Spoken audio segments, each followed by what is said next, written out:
Record. Hi, good evening. It is, in fact, Grewald, my good friends. It is unfortunately the wrong day. It's Saturday, and we're playing Grewald. However, this is because our wonderful Ruth finished exams yesterday! Yeah, doing Got it. an I did, and undergrad then I got degree. very drunk. And then, I got very yes, drunk. we got very drunk. It was fun. So that is why we are a day out. Also, this is why I am in a weird space, and as is Niimi, because we are here in Oxford for a little bit of time to celebrate the end of Ruth's exams. And also, Niimi's birthday, which was last week, and Gabriel's birthday, which is next week. So we're having a good time. But yes, hello, it is Grewald. It is Luther's Arc. Welcome to... Couldn't be. Welcome to Arc 7. No, it's not Arc 7. It's Arc 6. 6. Try again, Aleks. It's Arc 6. Arc Session 6. 27. Session 27. Ooh. There we go. Session 27, Arc 6. Nothing gold can stay. This is session 2. So, to recap, you guys have found yourselves deep within the Stygian forest. It doesn't play. You have found yourself heading on the behest, shall we say, of Luther's patron. You are going to find out what the fuck he wants. And you've headed into the Stygian forest to head to a location that he gave you of some ruins. So you're going to you're heading to the Elven Glades, which are 5 days out of the city of Utopia, probably stuck up there because it's an actual functional settlement and also where Luther is from, and then head directly due west to a set of ruins that he has said he will be waiting for you there, which he estimates is between a 10-day and 2-week travel, depending on how long it takes you to fight your way through things.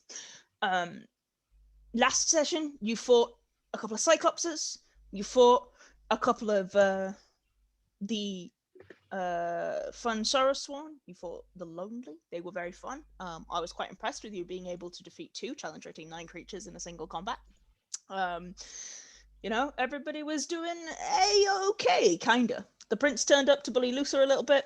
Galio turned up to try and not be awkward and not talk to Kitto and help Luther a bit. The party generally had a little bit of bonding time on the road. They also got horses, which are called Cracker and Chutney, and a cart that they have now named the Cheese Board, which feels appropriate, to be honest. So, we pick up after you guys have just had a long rest. You are 2, maybe 1 day, 2 to 1.5 days from the Elven Glades. Where you are currently still traveling through the sump. This is the 6th day of traveling. There we go. You're currently still traveling through the sump, but Luther knows the route into the forest and knows that it will come up during this days of travel, probably within a couple of hours. You'll want to head directly due south. So, to start us off, can I have survival checks from both Luther and Hathor, please? Fucking go. Where are my ambiances? 13's okay. That's fine. It meets it. Yes. Yep, that's brilliant. That's what I'm getting. So I'll build her up. We have had a long rest. Yes. Spell slots. Yeah, you guys just did wake up from a long rest. It's now the morning after. You guys have had a long rest. That's not the music tab, Aleks. Where's the downtime music? Where is it? Where's the travel music? There it is. Yeah, so with a 13 and a 19, Hathor, Luther is the one who's kind of describing where you're going. He's kind of like, okay, yeah, you're going, this way and then directly due south from here.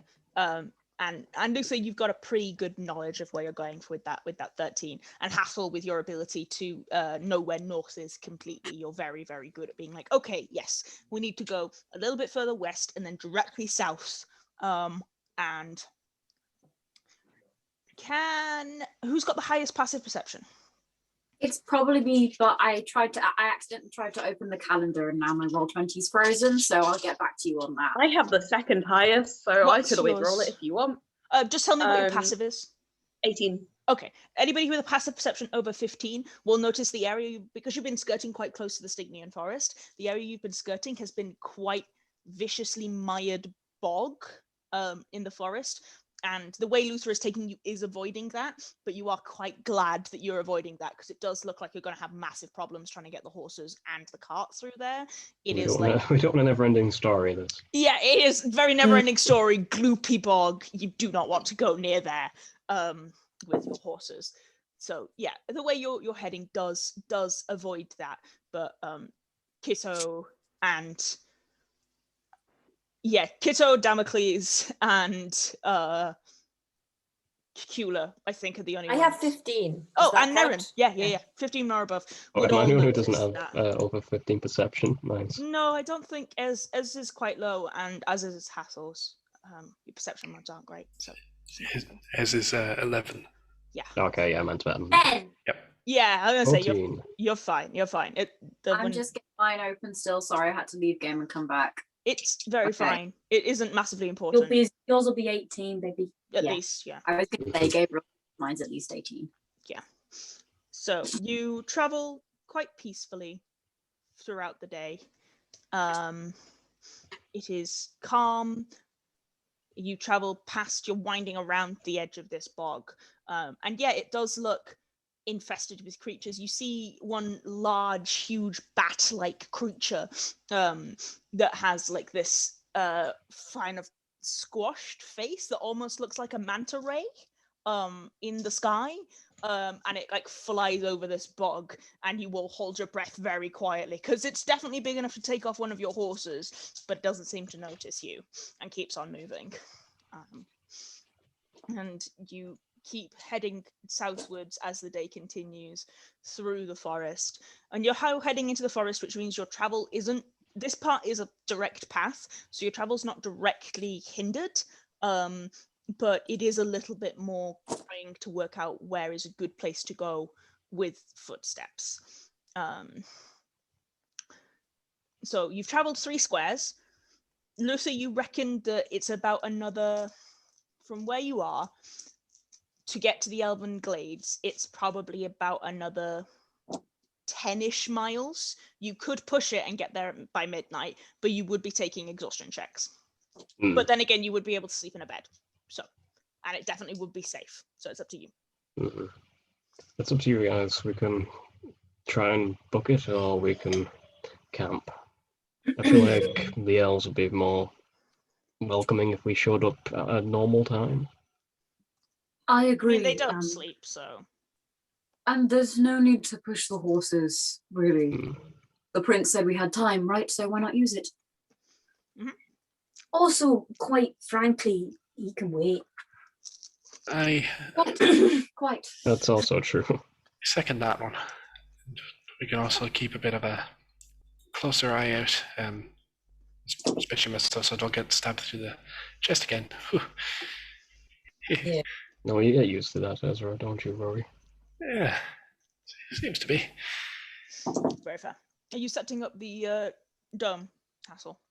Yes, it will be. You are no longer in the sump, which means that you therefore no longer have the issues with wild magic that you were previously experiencing. The wild magic in the Stygian forest tends to cause more creatures to be developed rather than like arcane casting to go weird. It's to do with its production. So, people taking watch, and if so, who and when? I will watch one. One? I'll I do will one, watch yeah. 1 too. I'll go 2. Mm-hmm. I'll go 3. I'll go 3. So, first up is Nerin. I have a perception check, please, Nerin. Can I have cheese You can have pet. cheese. and continue my attempts to encourage some synchronized dancing? Make me a perception check, and then we'll see about animal handling. Do I get advantage with cheese, or is it just 1? Hathor is sleeping, so I'm afraid you don't get Cool. advantage because unless Hathor directly asks Cheese to watch, it doesn't work like that. That's fine. My perception is 18. Great. You're a little bit worried camping this close to the bog, but a lot of the creatures that seem to be from the bog seem to be interested in staying in the bog. They seem to be very much of the opinion that that is the area they're very happy staying in, and they don't want to be in an area that is more hostile to them. So you don't have any issues over the night. Roll me animal handling to see whether or not Cheese loves you. Disadvantage because it's cheese. It's just a high D6, it's Cheese. No. Okay. He at least doesn't like scratch you or do any damage to you, but he does just like look incredibly unimpressed. He's just That's like, fair. I can't believe You've done this. make me do this. Yeah, he was just very much like, no, absolutely not. No way. Do With not all this want to. practice, though, Nerin's stance is improving. Yes, I that agree. no one's Nerin synchronizing. stance is improving. Yeah. Okay. That'll bring us to Kitto. Yeah. Can I have a perception check from you, my love? Okay. It is a 21. Very good, very good. Kitto, you're about Thank halfway. Your watch is quiet. Cheese looks a little ruffled from Nerin's attempts to make him dance, and he like just sits perched next to where Hathor is sleeping, just occasionally spinning his head. Wait, Alex, your audio just cut out. My headphones died. Ah. I'll put those on charge. But yeah, so you can still keep an eye on it, and then about, let's say about an hour to an hour and a half into your watch, you catch sight of something out of the corner of your eye, and you immediately turn because this area is completely infested with creatures that could definitely kill you. And stood on the edge of the kind of smallish clearing where you've made your camp is what appears to be a horse. Okay. Kitto's gonna stare at the horse. Horse stares back. Hey, buddy. It's like a piebald, so it's mostly white with a couple of black patches. Can I help you? It's like it's half of it's kind of covered in the trees because of the dappledness of the trees, and it steps forward. And as it does, you recognize that it has the fur around its hooves. It's big enough to be a Shire horse, but it doesn't look similar to Shire horses. But the fur around its hooves, where would be Shire horses, is shot with white gold. And its mane is long and lustrous and also shot with gold. And it does appear to have a single horn. Kitto's gonna like slowly go and like shake Cacula Yeah, very okay. gently. No problem. Everything's fine. I just sit up. Look over there. I thought you might want to.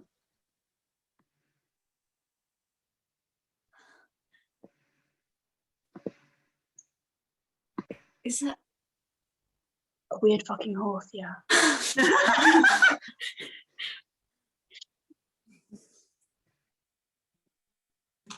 I'm sorry to wake you up. I just thought you might want to.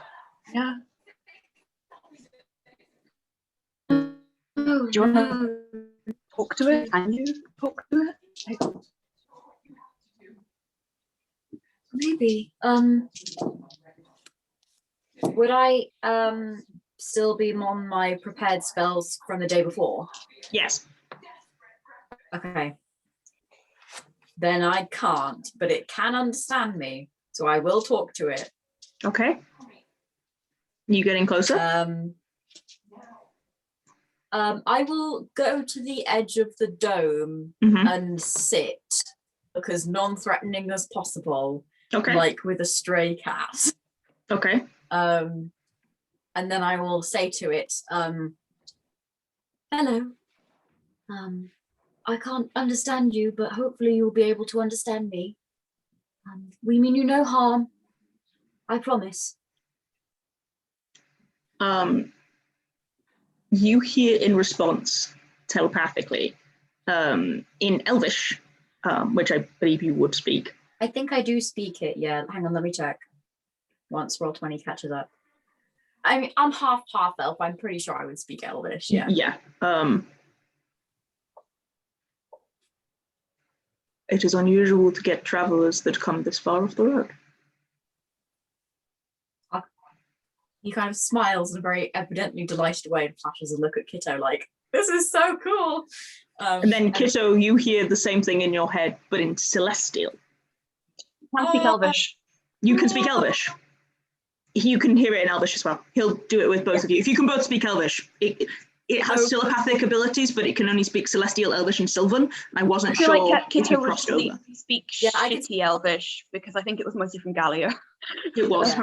He learned Elvish. You... And then just like leads into Cacula and be like, is it really a unicorn, or is it like you being a fighter kind of thing? You are a unicorn, is that right? I am. There you go. Yes, we are traveling to the Elven settlement, and then a little further onwards from that to meet one of our friends' rather troublesome accidental patron. If you see him, be cautious of him. His name is the Prince. He's made of something like darkness, and it's not something you want to get involved with. I see. I understand. I shall not. I do not. Sorry, there's like usually- TV noise coming from someone. Yeah, Is it me? I can hear something. It I might don't be. know. Yeah, So- Might be. It sounded like shouting. Yeah, sorry. Karen Alex, I just didn't want that. sorry. No, yeah, go on. I must admit I do not usually stray close enough to places that are at all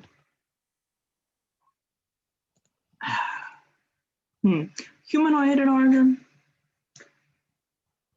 Understandable. but you were traveling through. Why did Thank you you. come then? To see if I could help. Oh, very kind. It is. We're quite safe and well, I assure you. Then I shall simply make sure you are for the rest of the evening. Thank you. Resisting the urge to insight check the unicorn. You can But- insight check the unicorn if you'd like. Might get skewered in the middle of the night. They do have a stat block, but only if you attack them first. Not again. I mean, I will because he would, You would, yeah. not because I would. Yeah, no, go for it. Kitto's like, something with no ill will towards me seems Sounds fake. A 14. It is telling the truth. Okay, cool. There are some forms of very benevolent fae. Unicorns are known to be one of them. Very fun. Can I? Is there anything? Sorry, can I druid craft it like a wreath of lilies? Yeah. I will do that then. You'd have to exit the dome. It can't enter the dome. Yeah, I know. I can come back though, right? Yeah, Hathor's the only one who can't exit the dome. I will kind of come forward very gently and present it to them. As a thanks, They bow their head so that you can like reset around the hole. I'll put it on. And as I'm doing so, I'll like mostly be, very kind of solemn and ceremonious, but then I'll flash and look back to Kitto like, Unicorn! Yeah. thank you. You are welcome. As long as you do not damage the forest, I bear no ill will to you. We won't, I promise. Looking at Kitto. We won't, will we, Kitto? Yeah. That is a thing that we won't do. Good. And he kind of walks back and disappears back into the edges of the forest. But you can still see the glint of the gold in the main every now and again. What appears to be doing a form of patrol to make sure you guys are not injured. You're so nice. That's a friend. Yeah. They I will have give a real nasty stat block if you attack them, but if you don't attack them, they're Catherine genuinely Chutney, get very out of friendly. here. We have a new favourite. He will now pull our horse. Yep. Pull the cart. I You will can go back to sleep before I now. go if you- back. Sorry, go on. Oh, I was just going to say, you can go back to sleep now if you want. I'll try to. Thank you. And I'll give him a very tight hug. You get a tight hug back. Yay. Yay. Okay. Wow. Okay. I'm going to go lie down and think about what just happened. Think well. Yes. Quite. Yep. And for the rest of your watch, Kitto, it's quiet. Occasionally you do see the unicorn at the edges, but just seems to be patrolling. Do you warn Ezra and Luther when you wake them? Yeah, fair. Unicorn does not count as a beast, I'm afraid. I was going to say, I Celestial. think the challenge rating would be too high. They count as celestials, to be honest. They're not beasts. So. Yeah. Challenge rating 7? Yeah. Yeah. Oh, And Yeah. I think like a half. alright. Unicorns are Nasty. nastier than you think. Yeah. Those things can really do some damage to you. Yeah. Yeah. Kitto will give Ezra and Luther a little shake. It's already awake, but okay. Shake you anyway, Luther. Fucking shook, Luther. Slap him a few times across the floor. Luther, wake up. Oh, what do you mean you're already awake? Bang. I can still hear you. Do go on. I'm just going to put my headphones on charge. There's a just letting you know before you start your watch. There's a unicorn. Funny story. Seems very nice. You'll have had a chat with them. You might just see around there. There's like little flashes of gold. He's just patrolling, I think, and keeping an eye out. I mean, if anything, you could go back to sleep if you wanted, but just letting you know. No? I thought they were just a myth. They're real? Yeah, I mean, Yeah. as far as I can tell. They only show up in certain conditions. Oh, fascinating. Well, Yeah, I mean, it might be up for more conversation. I don't know. I think you can see him just over there. kind of like take a look and Yeah, you can see him. They're stood at the edge, watching you do the changeover of the guard. The hippie? Fascinating.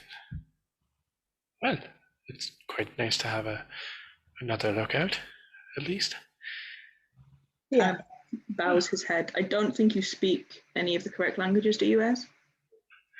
I will confirm this in a second. Sorry. No, it's fine.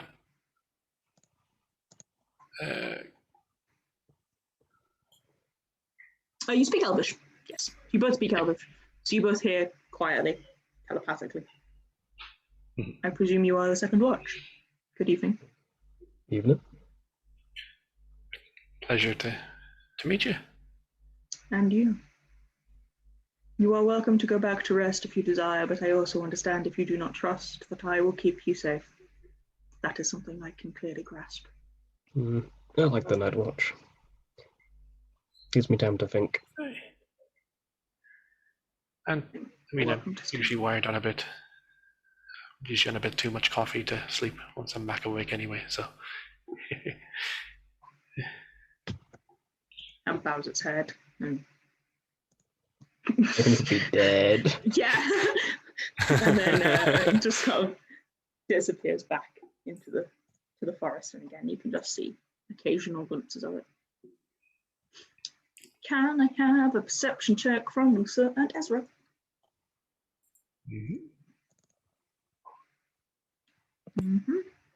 My rolls have been bad today. You I've been don't. You don't see fucking nothing. You are sleepy. Should have stayed asleep. Yeah. Yep. Yeah. It's fine. Luther, you're too busy worrying about what's going to happen when you get to see the prince and when you get to see your parents and all the rest of it. Esther, you're just like, wow, a unicorn. And very distracted. The whole watch. Unless there's anything you guys wish to discuss. Whilst you are up. What would they discuss? What's interesting? I don't know. There's nothing I need to say. Like, I don't know about Ezra. No, Ezra will just kind of like, probably just quietly throughout the night, kind of just be like just asking like, so what fae creatures are real? What about this? What about that? Sort of thing. Like, some of them completely correct, others are just Every story that ever happened is real, Ezra. Oh, that's terrifying, but also pretty nice. I love that Ezra didn't insight check Luther at all. It's just like, yeah, Luther You would never really like. should have. You really fucking should have. Yeah, you should not believe what Luther says, but you know. He's still staring at the unicorn whilst this is going on, just not even looking at it. Unicorns are fascinating. But fangmaws, on the other hand. Unicorn, you actually hear a unicorn laugh in the back of your head. Just like a quiet titter. Yeah. But he doesn't stop you from lying to Ezra. Yeah, Ezra's just going to keep like nerding out over this and kind of just keep asking these little questions throughout the night, but nothing else really needing to chat about. Okay. So, next morning, you guys awaken. As actually all of you awaken, Nerin and Hathor, you awaken just in time to see the unicorn bow its head to you when you wake up and then leave.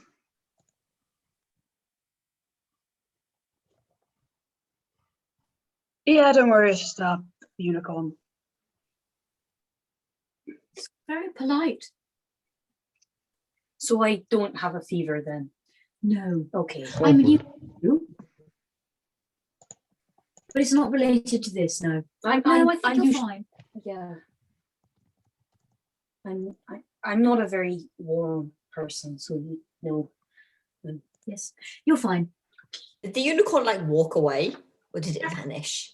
It walked. Oh, actually, well, no, it walked, but if you go and look for it, you can't. Like Nerin will definitely be like, where did it go? Yeah, if you run after it, like maybe 2 or 3 meters into the brush, the hoofprints just vanish. It's gone. Yeah. Like a dream. What?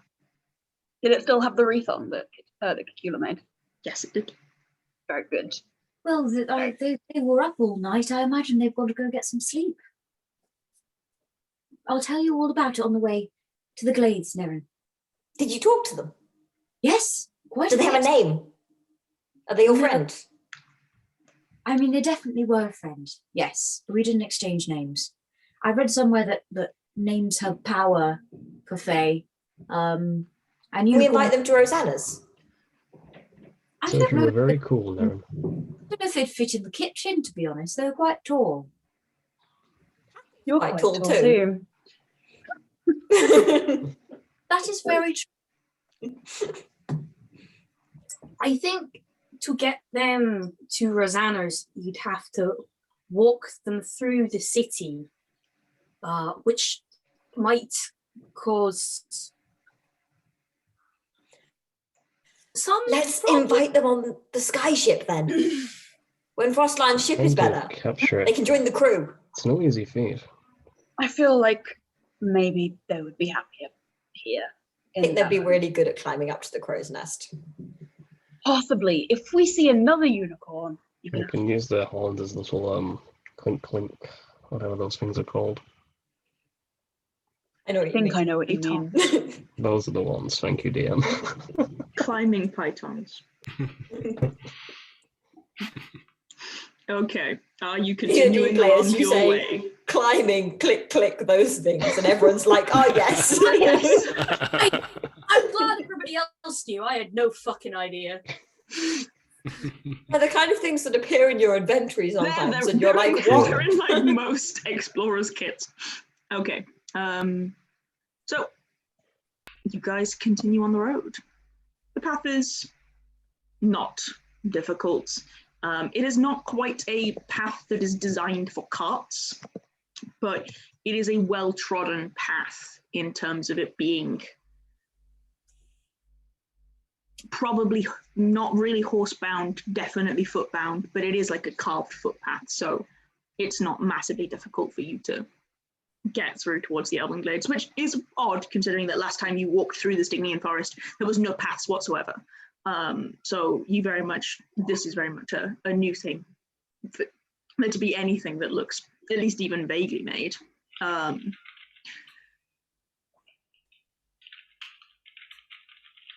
And then it takes you, as I say, a couple of hours, but you start to see, Luther, the edge of what was once your home in the distance. The Elven Glades, where's my picture? The Elven Glades is a smallish settlement, very old. Its architecture is very definitely elvish. And it fits nicely and neatly within the areas of the actual forest. It almost blends in perfectly with the forest. Yes, this is Rivendell. I'm going to be perfectly honest with you guys. I'm shitting bricks.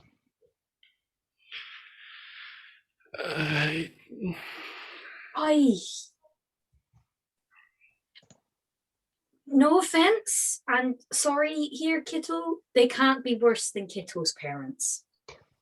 I mean, they're perfectly fine, that's the issue. I hate nice parents, you're so right. It's not... Okay. Is it the embarrassing baby photos, Luther? Because I promise you, when I can eventually go back to my house and I'm not a wanted criminal anymore, there are plenty of embarrassing baby photos of me that I'll be happy to show you in return. What's a photo? I was saying, photography has not been invented yet. Try. But Cacula's from a rich enough family. The Cacula had regular portraits painted in embarrassing. The baby portraits. So Just rich person things. I've never heard of something like that happening, but I think given enough time and research, I can make something like that. Well, you'd be onto a winner there.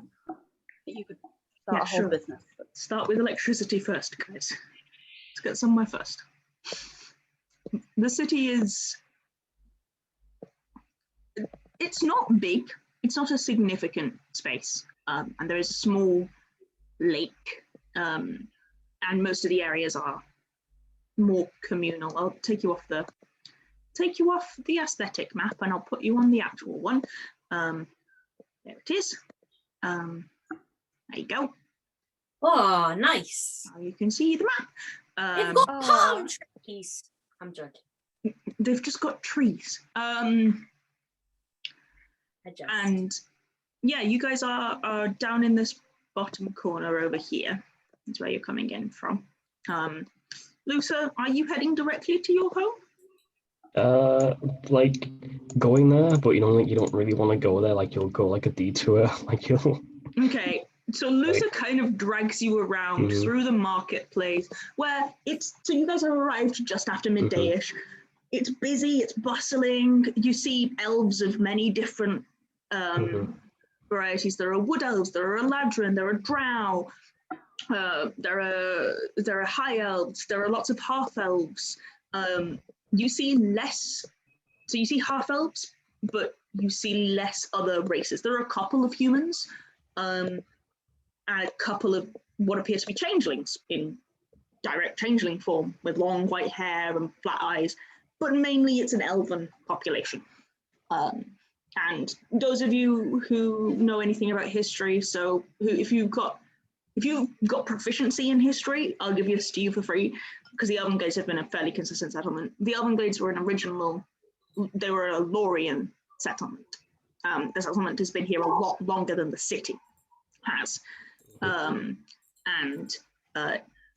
It's definitely something that the city was built up, and this settlement was part of the original group of tribes and settlements that came together to create the city of Utopia after the calamity. But because elves live so long, most of the elves live out here rather than living in the city, although there is a significant elven population within the city. There's also a lot of trade here. By skyship, it's like a day. And once you get into the swamp, you can actually cart and horse it. So it's a very common trade route. It's elven by culture and by race, but it's not enclosed. Like, you occasionally do see other races here, and it does look like people who've fallen in love with elves have just moved here, and there is no problem with that. It's just a mainly elven settlement because it was started as an elven settlement. And yeah, the market is bustling and busy, and people are selling food that you don't really recognize the name of, cuisines that are elvish particularly. And you see people selling amulets and charms and even potions. You are possible that you may be able to pick up some healing potions here if you get lucky. But then eventually Luther does lead you all the way around the market and all the way around the edge of what's known as the communal tent, which is kind of an area of drinking and games and kind of pub, bar, cafe cross. Leads you all the way around there to actually get to this house here, which is right next to the market, but Luther just walks the whole way around instead. Like, free rights to turn left. Yeah. Luther, I don't mean to chat shit about your navigational skills, because you did vaguely get us here, but... I just thought you wanted a tour of the place. I mean, Sure. It's a beautiful place, certainly. Do you want to head in by yourself for now? How about I knock, and then we can wait for them to invite us in? Okay, but do you want us all there? Yes. I'm sure we can find somewhere to Alright. stay. Mm-hmm. The house is not huge, very well built out of what appears to be fairly sturdy timber. A very well carved wooden door, and it's closed. Do you knock? Yep. There is a brief pause and then a 1 moment, and there is a second before your mother comes to the door. Whipper's gonna hug her. She gives you a grin and steps back and looks you up and down. Wait a second, where's Sorrel? It changed to her character art for you. Sorrel Eldenheim. There she is. And you guys see this Eladrin who's in spring. She's got long flowing tresses of very long, like ivy vined hair. Her eyes are this warm wooden color of like chestnut wood, and faintly green tinged skin. And she's wearing this beautiful dress that she appears to have tailored herself because it's very well fit to her own measurements. And she is just grinning these long elfin ears, and she gives Luther a big tight hug. She goes, "It really has been rather long, Luther." Too long. I'm sorry. It's fine. You brought company. And these are my friends. It's very lovely to meet you. My name is Sorrel. You must be another band that Luther has managed to befriend. We're not the first. Does that surprise you? No, Not shouldn't at this like point. this. No. I've met them all in my escapades as a banker, yes. I'm an established banker now. Roll deception. Absolutely.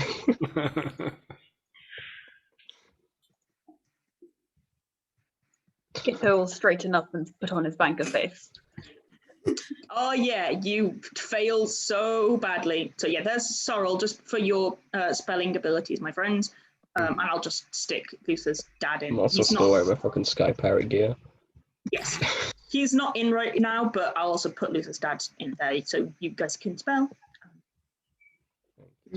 And she kind of grins and steps inside and gestures you all inside. Right. I must admit, Luther, you're going to have to get better at lying. Come in. Luther, you're not a banker? I mean, if his pirates go didn't give it away, your tendency with that blade, and you're an artificer, and you're a wizard. Hathor's Given it actively away. laughing in the background. Yes, none of you look like you're doing anything but adventuring. Come inside. I'm just very trusting. It's Casual Friday. Thank you. Fancy dress. Come in. Your father is out. He's at work. He'll be back in a bit. But why don't your friends introduce themselves to me? Hi, I'm Hathor, Ermik, the wizard. Cacula, I'm a druid with the stars. Kitto, banker, confused, very lost. Thank you, Kitto. Do you want to roll deception? Yeah, go on. Absolutely, go for it. I imagine you won't be aided by the fact like Cacula, like You will have disadvantage. Yes. Okay. That's a nat 1. Plus 8. Oh no. She rolled a 17 plus 2, so she definitely sees through that. She doesn't question you on it. She just raises one eyebrow as though to say, do you want to keep lying to me, or are you going to drop the ruse? Cacula will see that and then just say to her, I'm sorry, they are like this all the time.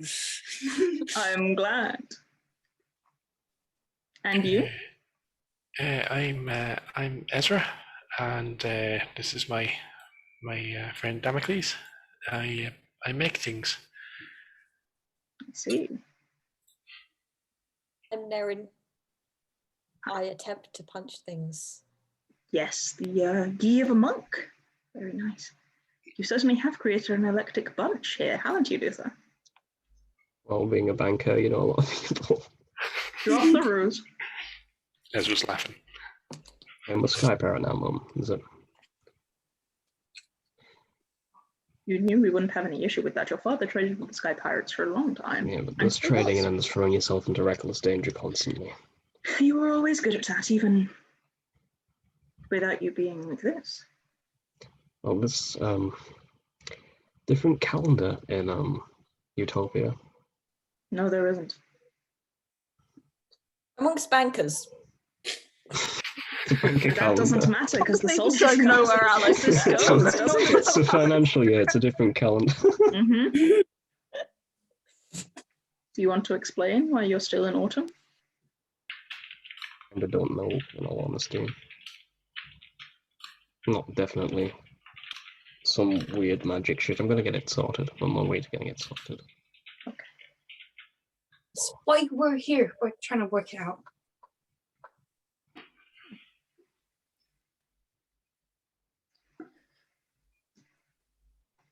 She's insight checking you. Aha. She rolled pretty well. Scotland. I see. Well, I'm not sure how popular you'll be with the other Eladrin here. Yes. No, of course. Well, to be fair, I never really was. Perhaps not. But you're still our son, and I'm unsurprised by the path your life has taken. Thanks, Mum. I'm just glad you're home. At least for a bit. He's popular enough with us anyway. Aye. Good. You seem to have very loyal companions. I know, I'm surprised too. I hear you always were good at inspiring loyalty in certain ways. Come, sit. I have some baklava if people would like food. She brings out this nut dish that with pastry. Lets you. I haven't had this since I was a wee sapling. Yes. And she talks a little bit about herself. She is a seamstress. That is her job. She tends to alter and make clothing and sells it in the market on weekends. And asks about your escapades and what you've been up to and how much damage Luther has managed to do to himself. Cacula will avidly reassure her that, he's got this. Okay. Tell her the PG-13 version. Yes, Yeah. you are careful with it. He always gets back up again. It's fine. And about halfway into this conversation, the door swings open and in comes your father. Now, Branmill is much taller than Sorrel. Branmill is a stocky Eladrin with thick, bushy, you can see where Luther got the hair from. Branmill's hair is massively bushy and thick and does not look like it could be easily tied back as Sorrel's is. He has these two huge curved antlers, which don't appear to be actually part of his head. They appear to be a headdress of some form. And he has, he's wearing what looks to be like work clothes that is like flat, and most of his skin, even in summer, is barkish. And even in spring, is barkish, although you can see it looks like fresh green bark, whereas Sorrel's is quite supple, more like a leaf, whereas his is more barkish. You can see that Luther has Sorrel's facial features, but much more of Branmill's aesthetics. Yeah, textures. And he stops at the doorway, and Sorrel goes, "Come in, dear." And he goes, "Luther." Hi, Dad. It's good to see you. And you. Comes over and just gives you a really big hug, Yeah. just whacks you on the back a little bit too hard in the way he always did. He's still covered in tree sap and dust. And he I do apologize to your friends for my attire. I'm just back from work. I'll go change. And he heads into the back room and comes out a minute or two later, less covered in dust and dirt and in a different pair of clothes, and kind of sits down and says, I'm Branmill, Eldenheim. It's very lovely to meet you all. Company of Lucas. Hello. Hello. Hello there. Hathor, Ermik, Cacula. Kitto. Ezra, Damocles. Nerin. Very good. He kind of looks at Sorrel and they kind of share a moment of understanding, and he nods. Welcome to our home. We should be able to fit all of you in for the evening if you need somewhere to stay. Yes, this won't be a permanent thing. Don't you worry. I'm not moving back in. I appreciate that you're not moving back in with 5 other people without letting us know. It would be very me. It would, but I appreciate knowing that. You are always welcome, obviously, but I do appreciate that. I would have to add another room to the house, at least, if not multiple. But how have you been? You look different. Yes, I've got a haircut. Mm-hmm. The coat suits you. Thank you. Skype right now. Doing all hero shit. What ship are you working on? I've been dealing with several. Know the do lines? They're not one of my customers. I dealt briefly with the Peak Skipper. The Forest Runner yes, is my main. We've been on both of them. Oh. These people know Frostline. Ah, a good captain. A little nervous, a little skittish. Very bad at haggling, but a good man. Haven't seen him in a while. Doing fine. I'm glad. I can see the look you're giving me, he's a bard, yeah, but why would he always haggle? overpay them. He would does. always overpay them. Because he's like that. Because he's like that. I said it and then was like, no, because he'll always overpay No, them. because it's Frost Lion, and he just overpays. Mm-hmm. He could be good at haggling, but he isn't. He's pretending to be bad at haggling, so he overpays them. But yes, I'm glad to hear that you are in good company, even if you are looking a little worse for wear. Comes with the territory. Yes, I assume so. I so assume so. But what brings you all the way out here again? You're certainly not coming home for a welcome visit. You relay. Yep. I don't need you to go through this conversation twice. Ah, right. Where did you say you were going? It's a few days west from here. I see. I'm afraid we don't tend to delve that deep into the forest, not for lumber. There won't be any paths out there. No, we'll be having to scout on our own. But we'll manage, always do. Well, Sorrel, and your mother gets up and she heads over to a chest and starts rifling through it, and pulls out a small pouch and leaves it on the table. Do you take it? What's in it? It contains about 200 gold. Oh, no, that's too much, that's too much. At least use it to buy healing potions. You can't just give me 200 gold, that's a lot of money. And I would prefer you to come back alive. 150. Deal. 150. Thank you so much. And Ruth will give him a hug. Yeah, she gives you a kiss on the head.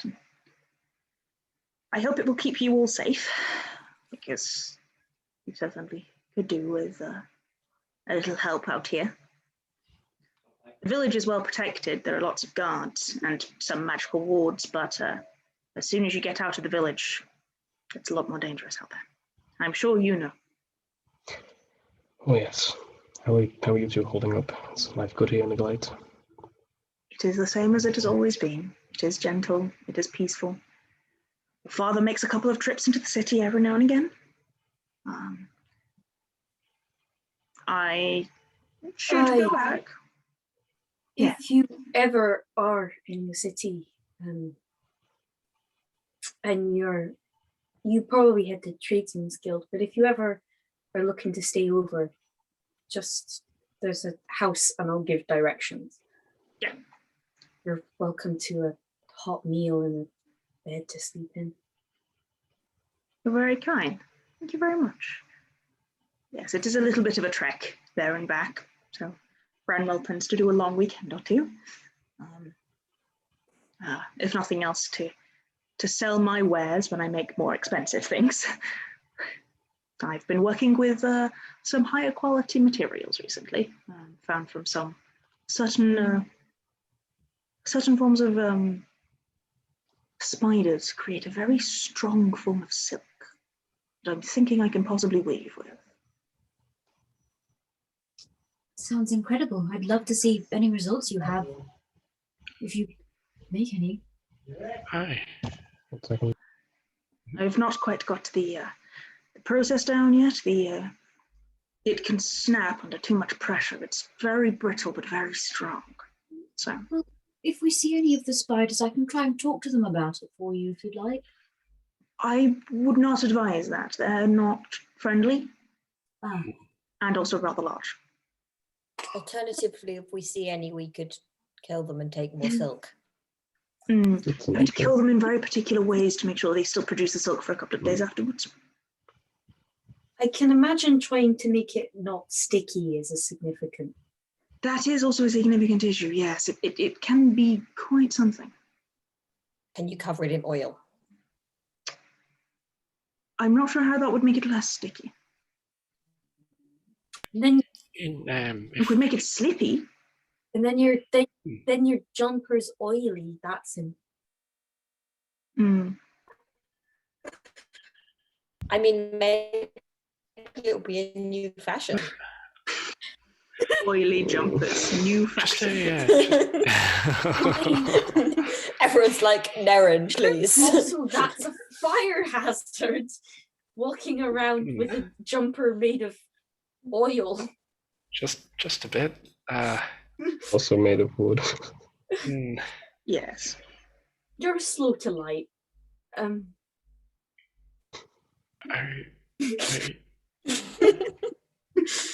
you using a weaving station for this, or are you doing it by hand? I'm hand weaving. Ah, okay.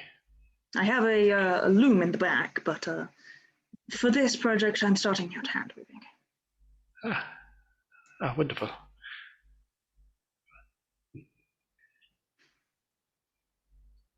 Yes.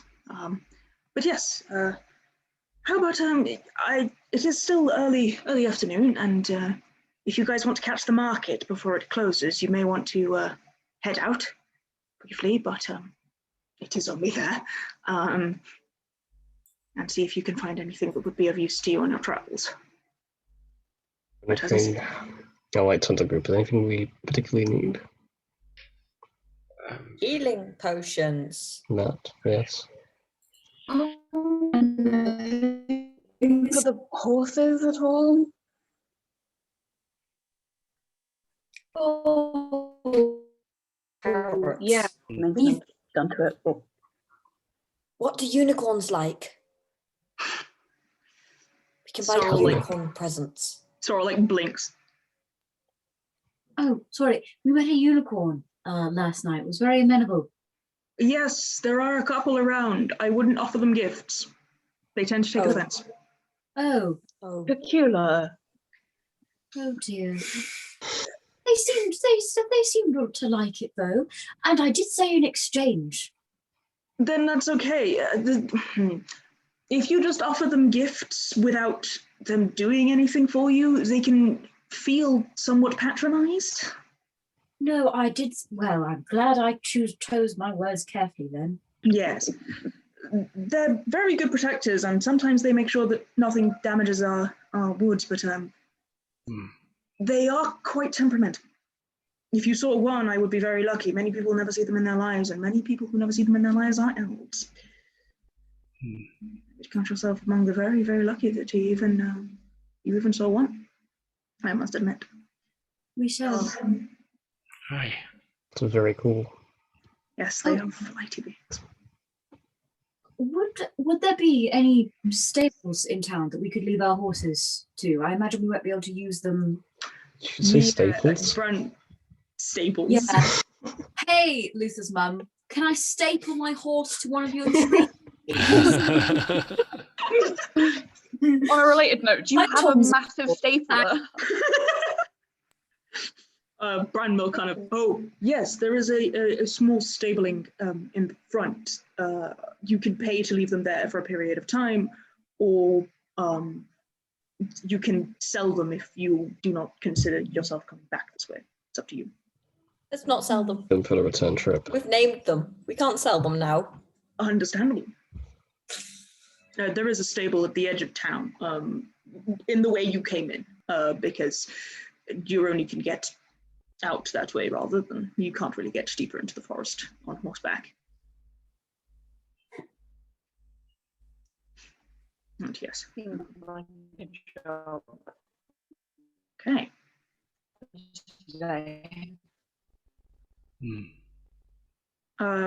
Is there anything you guys want to go pick up? Hang on, I'm just having a look. Yep, very fair. After we are out of the house, Yes. then I have something that Nerin would whisper to Cacula. Okay, yeah. They do offer you an evening meal and a place to stay, but also let you go and stable your horses and do the rest of it. Yeah. Nerin. Sorry. No, you say. Just Nerin would say to Cacula, do you think we should ask when he last saw the peak skipper? Because if he's seen it since they ran away with it, I don't know. Do we need to know?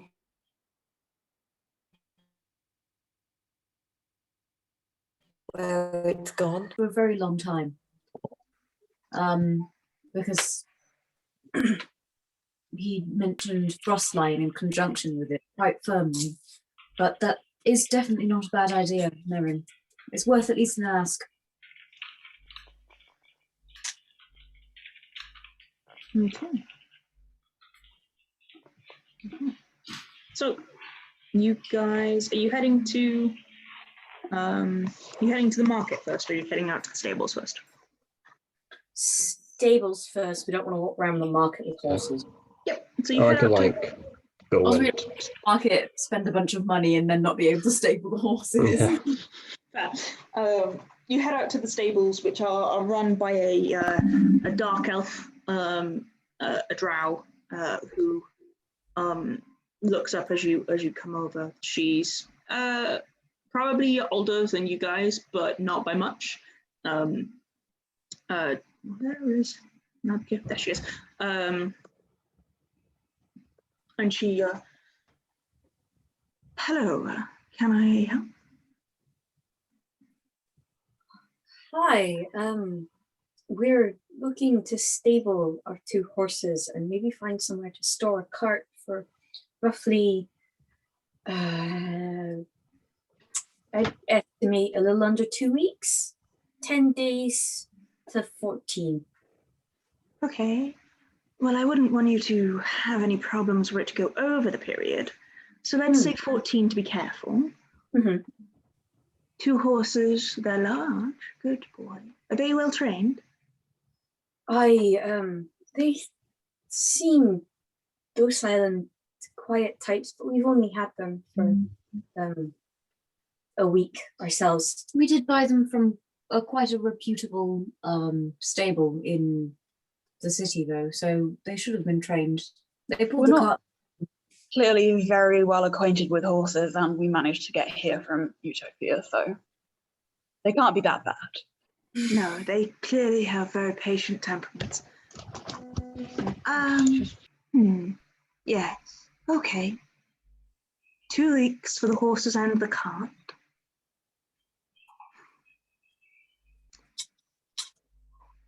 $15 gold in total.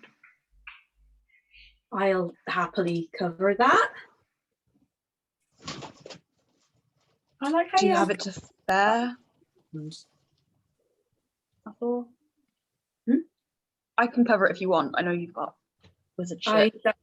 Leave me with 55. So I've got I've got like 200. 307. Yeah, I don't mind I have chipping in. 217. I could definitely cover it. Stop Yeah. paying for stuff, you goddamn wizard.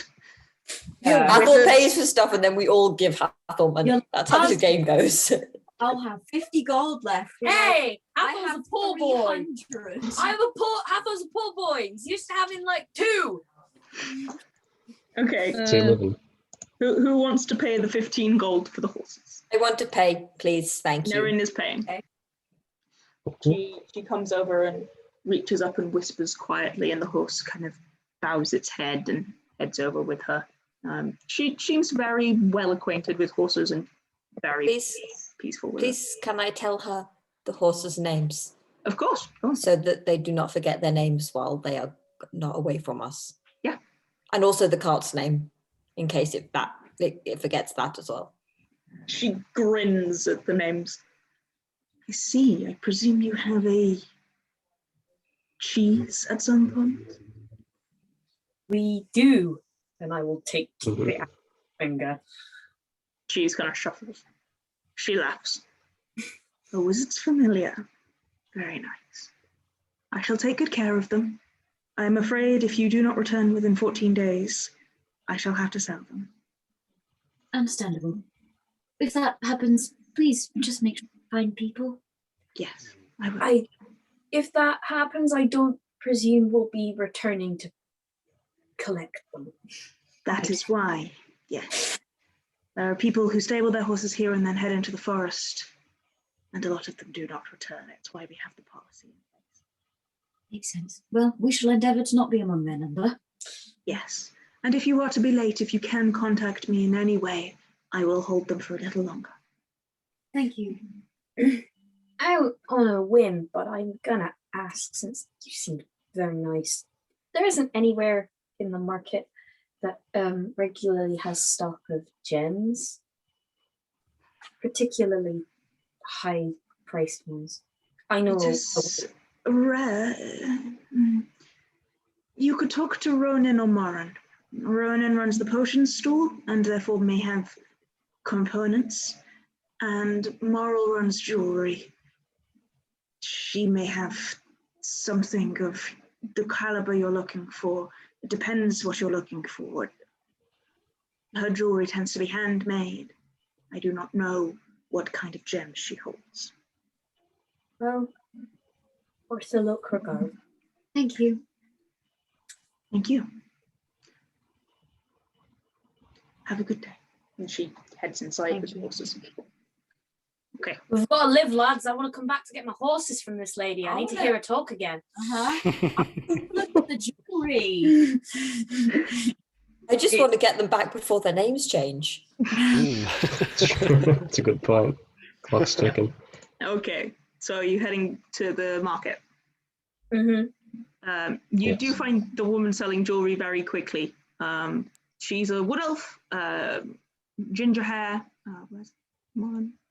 Sorry, he's a wood elf, long ginger hair, kind of short, scruffy beard, and long, flowing green robes, and they're just kind of picking over a beautiful set of what appears to be like very nice,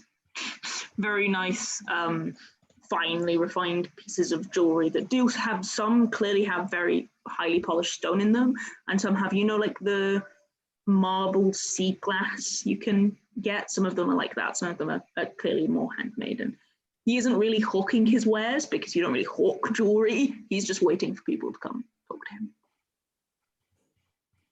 I will go and have a poke and a peruse. Can I assist you? Hi. This is all incredibly beautiful, but I'm actually looking for something slightly more specific. Have any diamonds?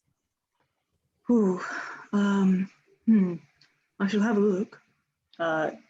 Steps around and starts rifling through cabinets and takes a key from around his neck and starts unlocking them and stuff. I have one. Mm-hmm. What, do you require a certain caliber? Yeah, preferably for spell components. I presumed by your attire. 500 if you've got it.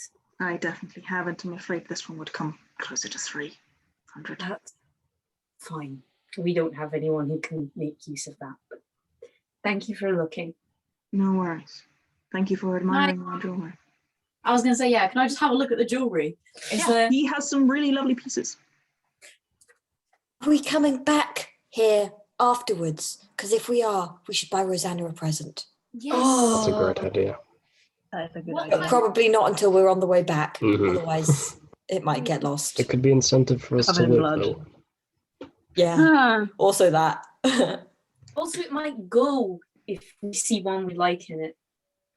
That's what I want. Well, if you pick out something you like and pay for it now, I can hold on to it until you return. That's not a bad idea at all. Let's look. Hathor, you know her best. What will she wear? God, don't ask me about jewelry. All right.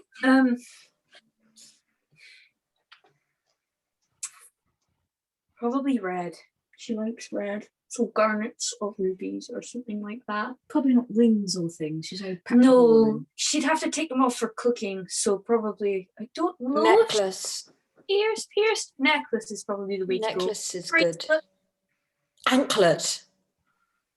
She does have her ears pierced, but she tends to wear the same things because one of her earrings was a gift from one of the higher priests, and it's like shaped like the symbol of the hallowed one. She has also worn several necklaces over the time of you knowing her, so Okay. she does wear those. What are our red necklace options? He kind of displays out a hand, and he's clearly casting prestidigitation as he does it because the gems just sparkle. Like nothing changes, the gems just glow ever so slightly just to make them a little more eye-catching. Oh, he probably fucking does it for like his own mouse, like his teeth ding when he smiles. No, it's just about his he's just a little bit flat. he has 3 pieces that are red set stone. One is, yes, he is rather handsome. He's probably elves are difficult to tell age-wise. He looks similar age to Lusa, which could be anything from 100 to 300. But he has a very kind of rugged, handsome nature to him. He's a Caleb Widowgast wood elf. Yes, that's a good way of looking at him. He, I mean, you haven't asked. Enough about this guy. I want to know what his necklaces look like. He flicks his hand over them, and there's one that has a significantly sized, probably garnet piece. That's like a teardrop, with the teardrop shape being garnet set on what appears to be silver. There is another that is a much smaller pendant, but appears to be on gold chain. That is like a single tiny stone of garnet, of ruby, I think. Yeah, it will be ruby, with like spiral spiked points out of it, almost creating the illusion of a star. And then there is another piece which is like a figure of 8 infinity symbol, which has a darker red in the top and a lower and a slightly brighter red in the bottom, which is also silver. I like the middle one. I like the middle I'll one. kind of point to that one and be like, that's lovely. How much is it? Thank you. It is gold, so I'm afraid it isn't cheap. It's about 110 gold. Silver is much cheaper, but gold is difficult to come by. Something towards it. Gold looks nicer with red. It does. I agree. I suppose if we put together, it wouldn't be that expensive. No. Let's do it. Well, Yeah. yeah, we should all put them in some money. It's Rosanna's gift. I'm happy to do that. Maths? I don't do maths. 20 each. 22 gold. 22 each. Oh, wait, there are 22 5. each. That would be for 5 of us. Oh, then How 20, many of us are there? 6. Oh yeah, I forgot to count me. Oops. Yeah, I've got to count myself. Yeah, you could all pay. I'll sit this one out. Yeah. Oh, hold on. 110 divided by 6. It's 18 gold each. 18.3 gold. Yeah. 18 gold. Yeah. So you all hand over the money, and he takes it and takes the piece and wraps it very nicely, because you mentioned it being a gift. So he wraps it very carefully in what appears to be almost like wax leaf paper, that he then flicks his hand over and prestidigitation, and it like locks the leaves lock together so that it can't be damaged. So And he places it underneath the table. I shall have that for you when you return. You are a distinctive bunch. I am sure I will be able to recognize you. Thank you. Is there anything else you would like to look at today? I will still be here when you return. How long do you expect to be on? Roughly about 10 days. Could be a little over, but definitely not Understood. under. Understood. If we don't come back, I will post it to Utopia. Is there a place I can send it to? Yeah. I can send it with the lumber merchants or the sky pirates. It is, but You give Rosanna's address. Yes. If you are gone for 3 weeks, I shall send this. Would you like to add a name to it?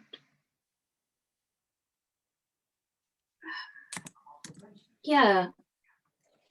Gift from Hathor and friends. Yeah. He takes a scrap of parchment and writes in very beautiful curlicue handwriting, gift from Hathor and friends, and then again twists his fingers a little bit, and that curls and curves around the wrapped gift. So it is now ready, and he nods. If you do not return within 3 weeks, I shall have it sent. thank you. You're very welcome. Thank you for your patronage, and I'm very sorry I could not provide you with a diamond. It's no trouble. It was a whim, and only a recent discovery. So thank you. All right. Thank you. Okay. Do you want to go to the potion cellar? Yeah. Cacula, as they're walking away, will kind of look at the earrings longingly, and just be like, hopefully I'll be back. And then we'll go. Yeah.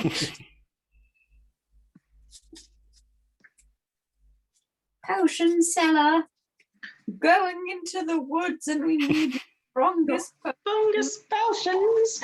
Yeah, the potion. The man who stood with a large number of potions of all different colours and quantities on a table is a high elf, though dark-skinned black man with piercing bright blue eyes and long black hair tied up in dreadlocks, and just so much ear jewelry, just like loads of gold ear jewelry. And he looks up as you come over. Can I assist you, my friends? We're going into that hole. Oh, Sean, please. I was like, I can't make myself do it.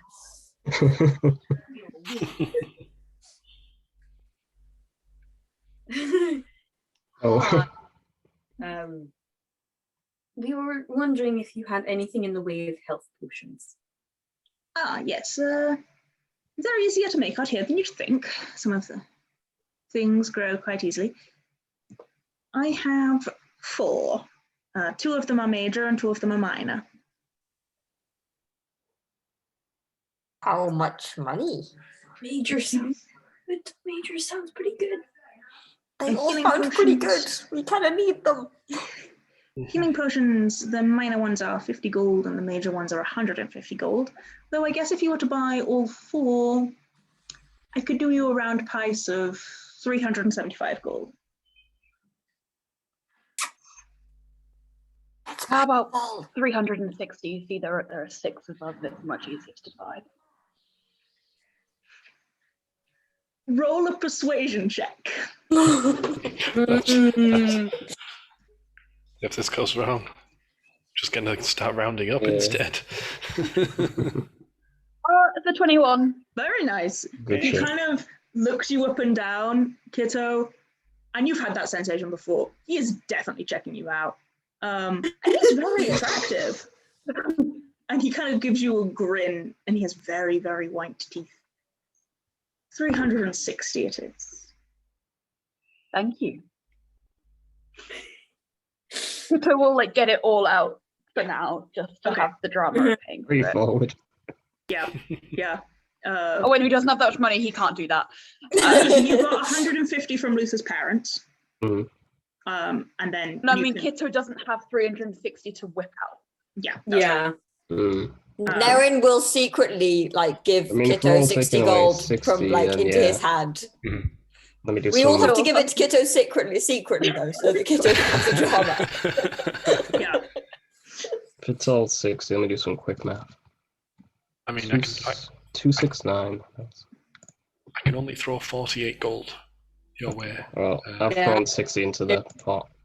You can keep your I'll do 48 extra, I have gold, to- new boy. Oh, I I want give to- 60 already. 60 from Nerin. Well, 60 from it's Luther. 150.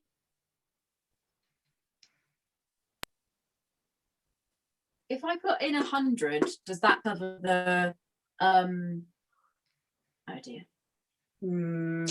If I no.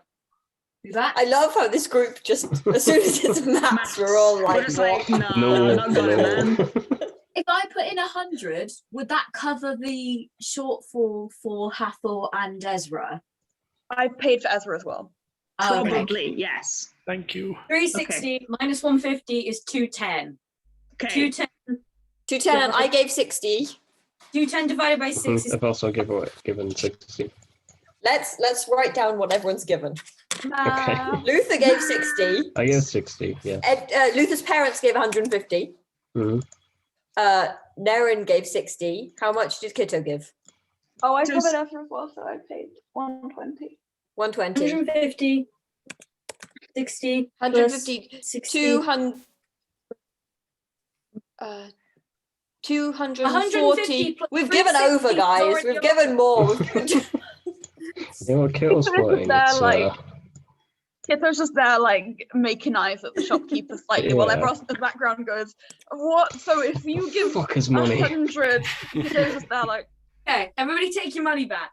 210. Kitto gets 30 gold back, and then we're sorted. Yeah. Okay. Okay. Can work with that. He's very happy to make eyes at you and let you guys fight about money in the background. And you get 2 major healing potions, which are 4d4 plus 4, and then Nice. 2 minors, which are 2d4 plus 2. Okay. Major have to one Luther.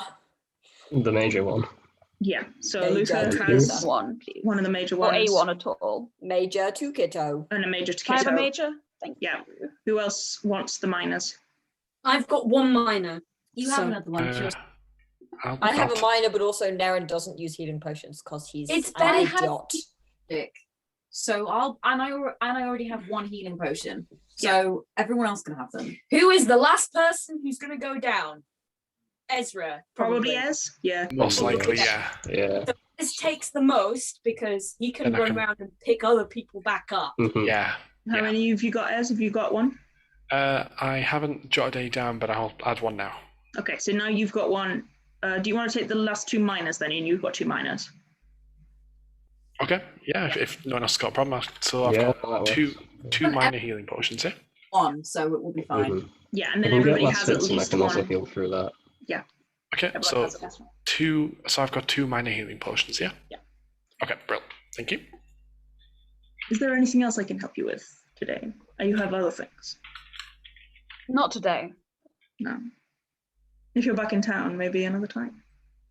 Just I'll let you out know. of pure curiosity, what are your other things? It depends what you're looking for. He's going to turn round and glare at Hathor. Not He isn't actually breaking eye contact with Kitto. Okay. I'm not meaning Rude. That's not good salesmanship. not meaning like that. I'm meaning the DM went, I've got other things, and Astrid Yeah. went, you've got other things? Yeah. In the shop? No. Yeah. DM's got items, lads. What are they?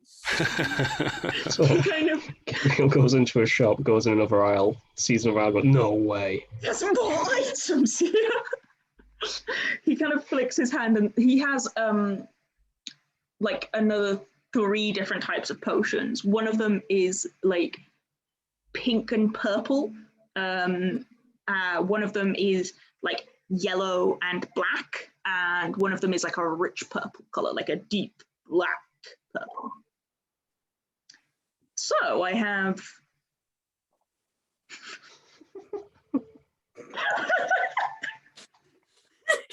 wow. God. He kind of grins a little and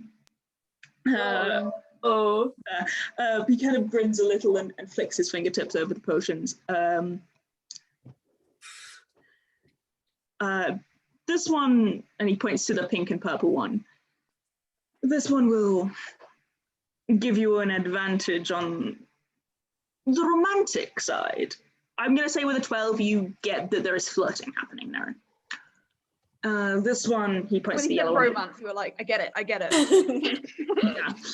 Yeah. He points to the yellow and black one. This one will make you faster. Not for very long, and it has a little bit of a punch afterwards, but it'll certainly give you a kick. Mm-hmm. Kitto, just for reference, the purple one is called roofing. And this one on the end will mean the hallowed mistress smiles upon you. In mechanical terms, one of them is a charisma boost, one of them is the haste spell, and one of them is a luck point. So one of them is basically dunamantic magic. One of them will give you the ability to have a reroll. For an hour after you've drunk it. One of them is a haste spell, which gives you haste. And one of them gives you a +2 to all dex-based checks and advantage. No, that's wrong. The charisma bonus gives you a +2 to all charisma-based saving throws and checks, and also gives you advantage on persuasion checks for an hour. Especially if you are attempting to charm somebody. So that's One of the fortune's favour. Yeah, the purple one is Fortune's favour, basically. Hathor can already cast haste, so Yeah, and the other one is haste. And then the last one is just, as I say, just a charisma boost. It's not a love potion, but it has similar things to it. It's up to you if you want to buy any of them. If you want any of these, they're 60 gold each. I have a few. I reckon that last one is probably worth it. Ah, yes. Twisting fate just a little bit. Give you a hand. Don't think any of Could it. use a little more luck in his life. Sorry.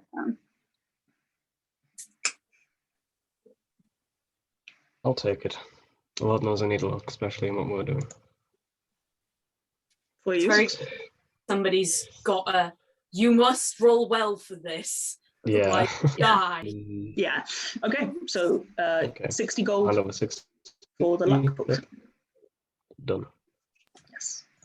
And that's unless there's anything else you want to look at in the market. Other than that, it seems to be more food stores. Oh, I wanted to get the guy's name. Oh, okay. And there's Yeah, number. go on. Before we head off, what's your name, friend? My name's Ronan. Ronan Mistkind. And yours? Kitto. Kitto. Very nice. I hope to see you around again, Kitto. 10 days, 2 weeks. Hope you're Understood. back around. Understood. He winks as you head off. Nice. Yeah. Okay. Is there anything else you guys want to look at in the market? No. Good. Just- Okay. We will take 5 here then, and then we will head back to evening meal with Lisa's parents.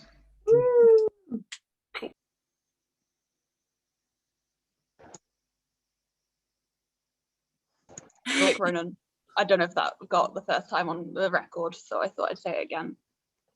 Oh wait, hang on. Yep. I don't even know if this is Ruth talking or Kitto talking or both. Oh, No, this is actually, Ruth talking. Kitto is already Out gonna fuck Ronan. Maybe so. Okay. Maybe so. Anyway, you guys, having now, spoken to some shopkeepers, bought some things, head back. Let's count out of one of them. Absolutely. Head back to Luther's house, where Sorrel and Branmill have set up a good feast of a lot of foods that are very familiar to you, Luther. There's a lot of vegetables and things like that, but is uncommon for the rest of you is the kind of dishes that are being served there. They're very much Elven cuisine. And they invite you in and give you somewhere, some nice food for the evening. Is there anything you guys wish to discuss? Is anybody asking him? Is anybody gonna ask? Yeah. It's like awkward like dinner conversation. You haven't seen him. It's you and Nerin who had the chat. Oh yeah, I forgot about that. Nerin chatted because Nerin ain't going to do it. That is very fair. Nerin doesn't say things unless it's stupid. At some point, I assume we don't have to RP it, but there will be conversation. Mhm. So at some point, after a bit of a lull in a more casual, chill conversation, Cacula will kind of glance at Nerin and then say, you mentioned that you would work with a peak skipper before earlier. Yes, a few times. Not half as much as I've worked with the forest runner, but yes. Mm. Well, I was just asking because we're quite good friends with the crew. So I was just wondering when about you'd seen them. Oh, must have been 2 months over since we've last seen the peak skipper. Mm. I haven't been around in a while. It's not unusual. I wasn't worried. Should I be? The crew is fine. Oh no. No, you shouldn't be worried about the crew. But if you see the ship again, I'd be careful. He was commandeered after a mutiny. I see. The crew are all fine and safe, but just be wary. Understood. Are there any other sky ships I should avoid? Not to my knowledge, no. I must admit I've not traded with all of them. The Forest Runner is my most common member I have traded with, but I have also traded with the Cloud Jumper. They're not in a few months, and that was a more recent addition. I've only traded very recently with the captain of that ship. And there was one more. A Warforged captain. Frozen. Oh no.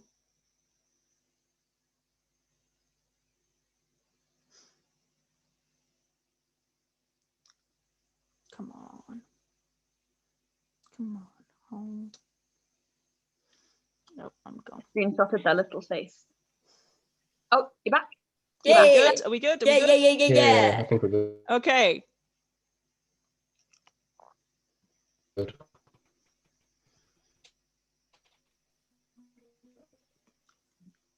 Yeah. Cacula said That's not a good That's not a good picture. Oh, there we go. You're back You're again. moving. You moved. That's a good sign. Are we back? Are we good? I think so. so. Yes. Yes. I think so. Okay. Yes, I got the question. I did answer. However, I presume you did not get my answer. No. Okay, I will answer again. He hasn't seen the Peak Skipper in a while. He has traded and asked about you said that there weren't anybody else that you should be wary of. He said he has traded with the Forest Runner most commonly, and very recently with with the Cloud Jumper as the most recent ship, but that's a new one. He hadn't been trading with the Cloud Jumper beforehand. And other than that, he was also trading with another Sky Pirate ship. Actually, it's like I'm not sure I remember the name of the ship, but it would be fairly obvious. Their captain was a Warforged by the name of Snow Archon. But those are the only ships I have been trading with. Quite. Well, thank you. You're welcome. I tend to trade more with the Sky Pirates than with anyone else. Most of them are a good bunch. Yes.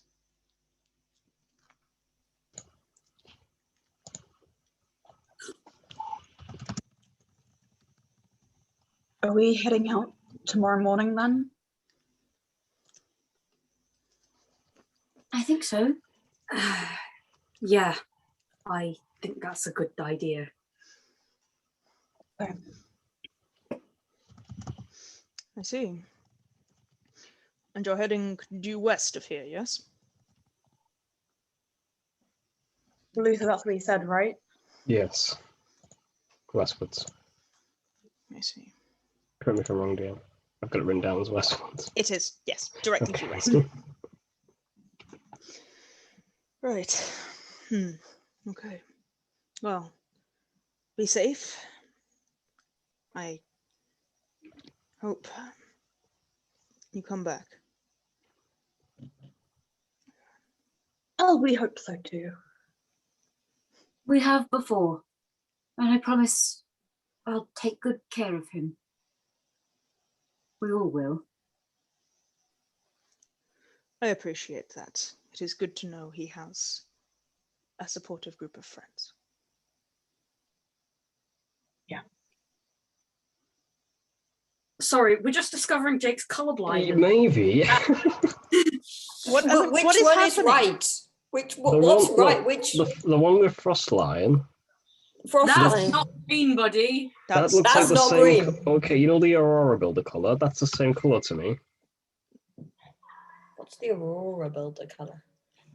What colour is the chat The chat's in like Roll20? it's like a bright blue, like a turquoisey. Because I think that person's shirt colour is quite similar it's the same as the chat.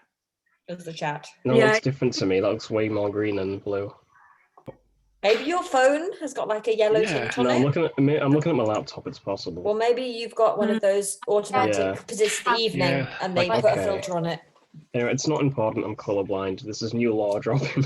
I was just like, what? Okay. New Jake Law drops. Okay. It's an expansion. Sorrel kind of It's a height joke.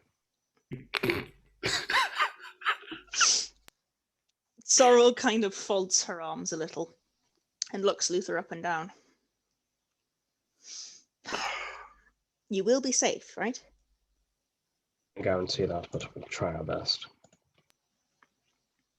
We'll be safe. eventually, Okay. definitely. She looks at Branmill and Branmill nods.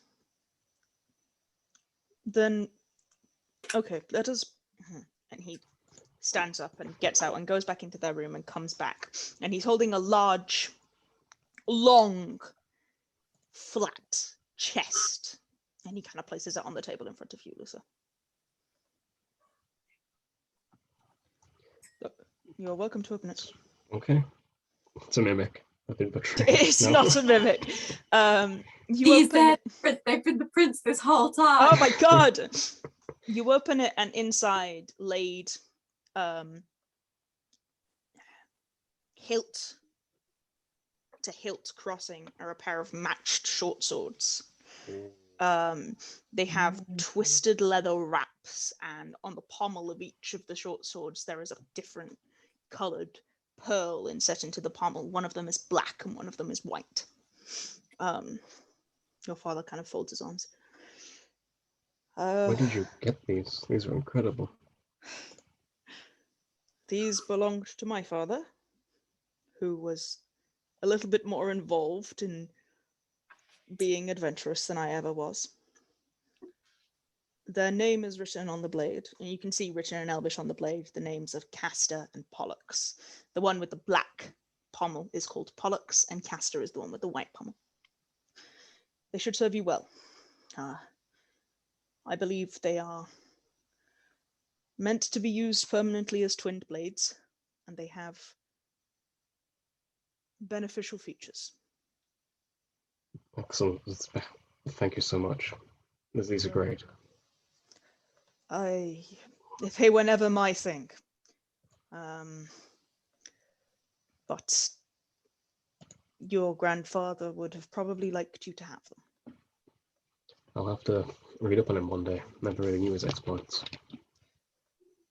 I'm sure if you come back from this, I can give you some stories. Please do. Okay. Well, we should head to bed. I have a start possibly earlier than you. But it's very good to meet you all. And it's good to be back, however brief. You are always welcome, but also we shall always understand if you do not wish to come home. You are your own man, Luther Eldenheim. You always were. Thank you. Thank you. So, Jake, Castor, and Pollux. Yeah. 1 second. They are, this matched pair of short swords are +1 magical weapons. Ooh. Castor has Yay. Castor has a white pearl inset into the pommel, and Pollux has a matching black pearl inset into the pommel. Castor's pearl can restore 1 spell slot, and Pollux's pearl can do 2d10 necrotic damage as a reaction to taking damage. These recharge once daily. Pollux does not have a saving throw, it's just 2d10 necrotic damage. Okay, so Castra's can give 1 spell slot back. I have a handout, I'll stick them in the, I'll let you look. I'm just gonna rename a short swords and then Yeah, Castor and Pollux. yeah, 1 spell slot back. And this is once per day? Yeah, necrotic damage, 2d10. And he's +1 already got the magical +1, weapon. yes. Yeah. Okay. So +1 to damage and +1 to. There you go. You should be able to see them just there, so you can check it. But yeah, +1 to damage and +1 to attacks with those two. And they also are now magical weapons. So if you do have creatures that have magical resistance, you no longer have any issues against them. There you go. So, you guys going to sleep? Yes. Oh, once I put this on. Yep, no worries. Okay. Are we in Luther's old bedroom? You are partially in Luther's old, like half of you are in Luther's old bedroom. Great. And half of you are in what appears to be a spare room as well. What should we +1 too? Because I only have reinforcement, that's why. There we go. Now they're both doing it. Sorry. Worries. Got it. I think you still have one of my infusions on. Oh, that'll be it, yeah. So one of them is a plus. Those will. You can't. Yeah, I can't put it on infusion that is one. the Yeah, other yeah. blade. Yeah. So Yeah, that's Ezra, fine. you would have to switch the infusion. Okay. Yeah. Yeah, in that case, I'll just put it back on that. Back on the On wrench the then. wrench. Yeah. Yeah. No worries. Yeah. Because that was infusing the other braid. It wasn't infusing these ones because these are new blades. They are attunement, by the way, Jake. You would have to attune to. Okay, cool. But I can do that during the night, right? Yeah. That's no worries. Okay. Are you guys just gonna sleep? I'll be outside testing these swords out. They're good. Very functional. Yeah. Very light in the way magical weapons are. Like it almost feels like you're fighting with nothing, and it takes a little bit of time to get used to, but it is easier once you have. Okay. So Nice. everyone gets a long rest. You can repair your Yay. spells if you'd like to. Luther attunes to his magical item as you alter your thing. Put mage armor up. Yep, you've put your wrench back up. No worries. Okay. Right. Cool.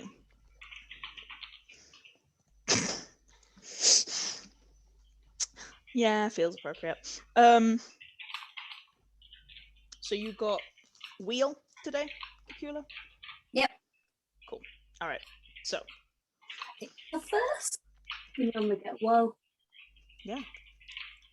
So you guys heading out? Mm-hmm. Yes. So, Okay. Mhm. So Is Hathor leading because directions? yes, let me put you back on this map. Do. I can lead. Mm-hmm. Well, it's now much more directions Okay. because it's now much more you're going due west. Like Luther no longer knows how to get there.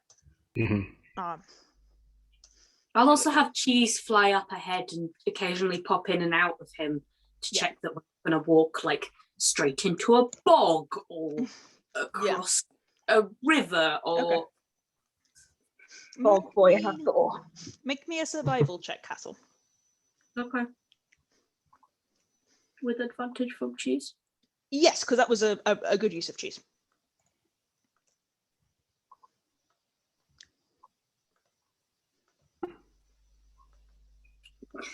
Needed that advantage. Okay. It was really easy for you to see the sky and where the sun was, where the suns were, and the stars and things like that to map when you were in the sump. The forest is all dense foliage, and it becomes very difficult very fast for you to track where you're going. You're pretty sure you're still going directly west, but you have no idea if you're going to walk into anything. Mm-hmm. You're just like, this has to be west because north is that way, so this has to be west because by compass directions this has to be west. But this does mean you guys struggle. Hathor walks you straight into brambles and nettle plants, into undergrowth that really shouldn't have been walked through because he's way too focused on just going west. Because he can't. Picking through Yeah. at some point, Cacula will be like, you know, at some point I imagine he might have had to like lift Nerin up, in like a piggyback. He'll be like, Hathor, sure we're going the right way? I just don't want to get off track. If we stop That may have going already west, happened. we're going to get back to going west. Oh, okay. Can we limit it to going through brambles that are below my neck, though? Yeah. Hathor's like, no, west is west. I do not control the brambles. I'm sorry, I'm not the druid here. Yep. You managed to make it a full 8 hours. Do you want to push? No, right? No. No, we're getting close now. We're not in a rush. No, very fair, very fair. So you only, because now you're no longer on horseback, so you're only going 2 hex squares. Yeah. And you do manage to make it quite deep into the forest quite suddenly. Like the Elven Glades disappear behind you very, very fast. It's very sudden that you are no longer able to see where you're going. You know what? I'll put you guys on the aesthetic image. Why not? There you are. And you forget how dense the forest is until you're suddenly back in the middle of it with no idea where you're going. But you manage to make it till dusk. Setting up for watch? Yep. Good. Okay. Boom. Up goes the dome. Who's taking watch? Me watch, please. Watch. I'll do second. Second. I'll take second as well. I'll take third. Oh. And Cacula. Hathor. Okay. Oh, can I take first with Nerin? Yes, you can. Yeah. So that would be Cacula and Luther on the last watch. Okay. You'll be awake by then. Yeah. Yeah. So, Nerin and Hathor, can I have one of you roll perception or perception with advantage from one of you? What's your perception? 0. Oh, I will roll then. Yeah, roll perception with advantage, Nerin. That was it rolled on top of my scissors, so it was wonky. Yes, no worries. I'm glad I had advantage. That was a 23. Very good. Thanks. Despite being very, very deep into the forest, it's quiet. You hear a lot of sounds of things that you're like, that will probably kill us if we go near it. But most of them appear to move around you, and you do not have any issues with anything coming too close. Is there stuff you wish to talk about? Hathor. Mm-hmm. I've been trying to get Cheese to dance with me, but he doesn't like it. I'm gonna I can communicate telepathically with Cheese in ideas and images, correct? Yes, you can. So I'm gonna give Cheese the general idea of why/confusion. Cheese gives you the general idea back of fuck off. Basically, just no, absolutely not. In no way, shape, or form. I give Cheese the general idea of bargaining. Cheese is like, do I look like I will stoop to that fucking level?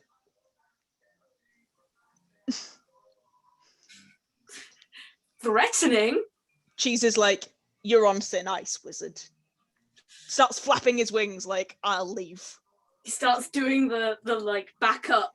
He starts doing the like, thing that when birds get really annoyed where they poof out. Nerin thinks this is a dance and imitates him. He's very grumpy and very fluffy, and also like occasionally moves his wings as though he's like, I will leave. What do you want? Me? Cheese. No. Cheese.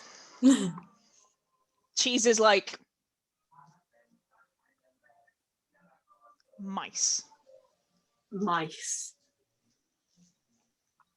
Do you say that to me? Mice. Could make Cacula change and feed him. Do you tell Nerin? Because Nerin will full on try and catch a mouse. Okay. Yeah. He's being a little bit prissy, as he usually does. And I'll start doing the like that bit. He snaps. He doesn't bite you, but he snaps his beak at you. Please, could I create a little mouse trap with like opening emptying out my tinderbox, Okay. and putting half of it up, Okay. propped up with a stick, Yeah. and then putting some of my rations inside it, and then You'll have to do it waiting. outside Otherwise, the mouse can't get in. Oh yeah, I would do it outside the dome. I will give you that because you did give me a way that you could just do that with the stuff you have. Yeah, definitely. And I will just sit there and wait until. Roll me a d20. And we will see whether or not you catch it.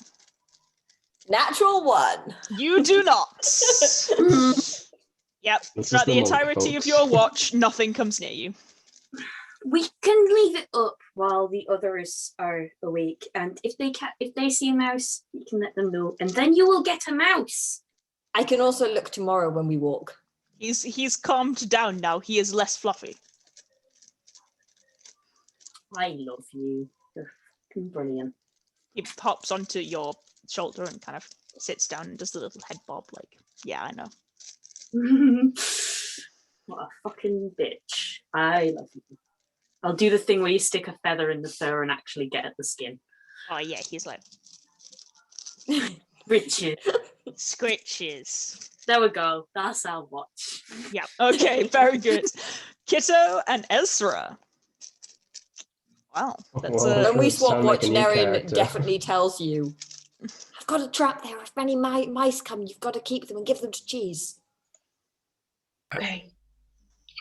All right. okay. Either both of you can roll perception or one of you can roll with advantage. I think. Mine is terrible, so I will give you advantage. Kitto with advantage. Yeah. Okay. But that implies there's some level of cooperation going on here. Oh dear. Yeah, I mean, for all I know, things aren't exactly water under the bridge, but we're working together. That's as far as I know. Yeah. Oh, with advantage. That's 22. Yeah. You keep a very good eye out. Unfortunately, no mice come in the mice trap, but it's very quiet. Hmm. What are you doing, Kitto? Do you just ignore Ezra? No, after like half an hour or something, it's gonna be like, you can go to bed, you know. Well, I don't think it's really a good idea to have you out by yourself. Because if anything happens, well, you haven't really got backup. Right. I can cope just fine. I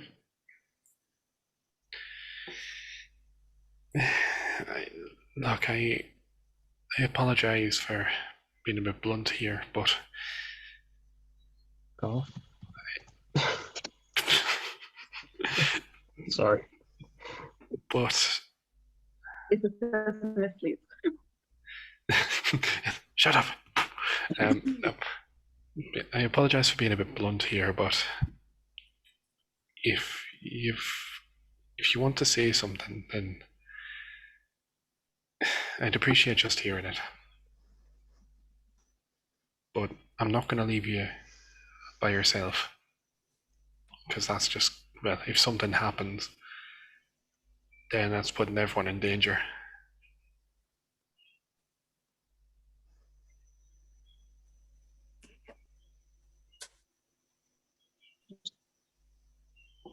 I don't know what you're doing here. I'm here doing the exact same thing all of you are doing. Wanting to try and make things better. And everyone started off, from what I imagine, started off at some point. You know, early days, from the likes. And that's where I am. Early days.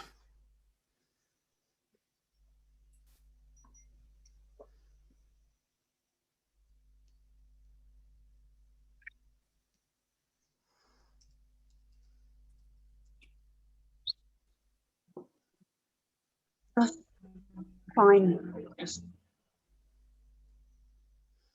It's fine. I can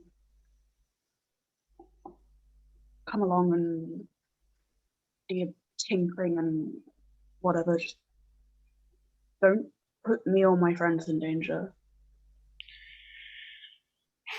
Again.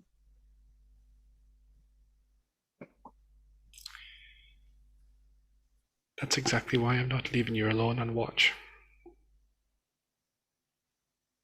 Because if something gets through this bubble and drags you off into the night, it'll be my fault for leaving you alone, even if you ask me to. And I'm trying not to repeat the same mistakes I already did. They don't need watching. I'm not. Fine if you want to stay, but I'm not meaning it that I'm watching you like you need protecting. I mean it just as general backup and making sure that everyone else is safe as well. I know I've got a bit to prove, especially after what happened. And fair enough if you're going to be annoyed at me. I get it. I messed up. It's going to take a long time to get over that. But I think right now, in the middle of a forest, where the entire environment's changing every so often, shouldn't we leave this until after we've helped our friends out?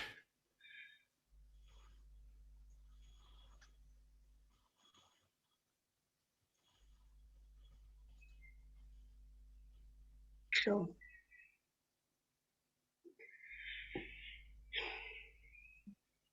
All right. Well, the offer extends to you as well, because, well, I do count you as well among one of the friends that I've met. And as I said, early days. And that tinkering that you mentioned also goes out to you as well, if you do need anything. Can come in handy. And, you know, I've got your back in a fight just like anyone else here.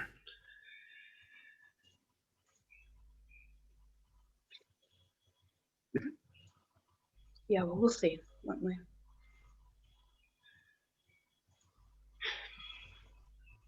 Aye. Well, you watch. Well, you just stay here. I'm gonna watch the other side of the camp. Just give me a shout if you need anything, alright? Right. And there's no one. Well, if you want, I'm just gonna say this. There's no one beating me up more right now than myself about that. You can give me the time to make it up to you and everyone else. Or we can keep being, stabbing at each other. I don't want to do that. Right? You would know if I was stabbing at you.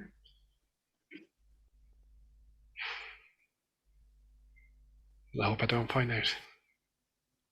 Me neither. We'll give it time. I can agree on that. Well, listen, I'll keep sending Damocles along to you, just see if you can smell anything out. Sure.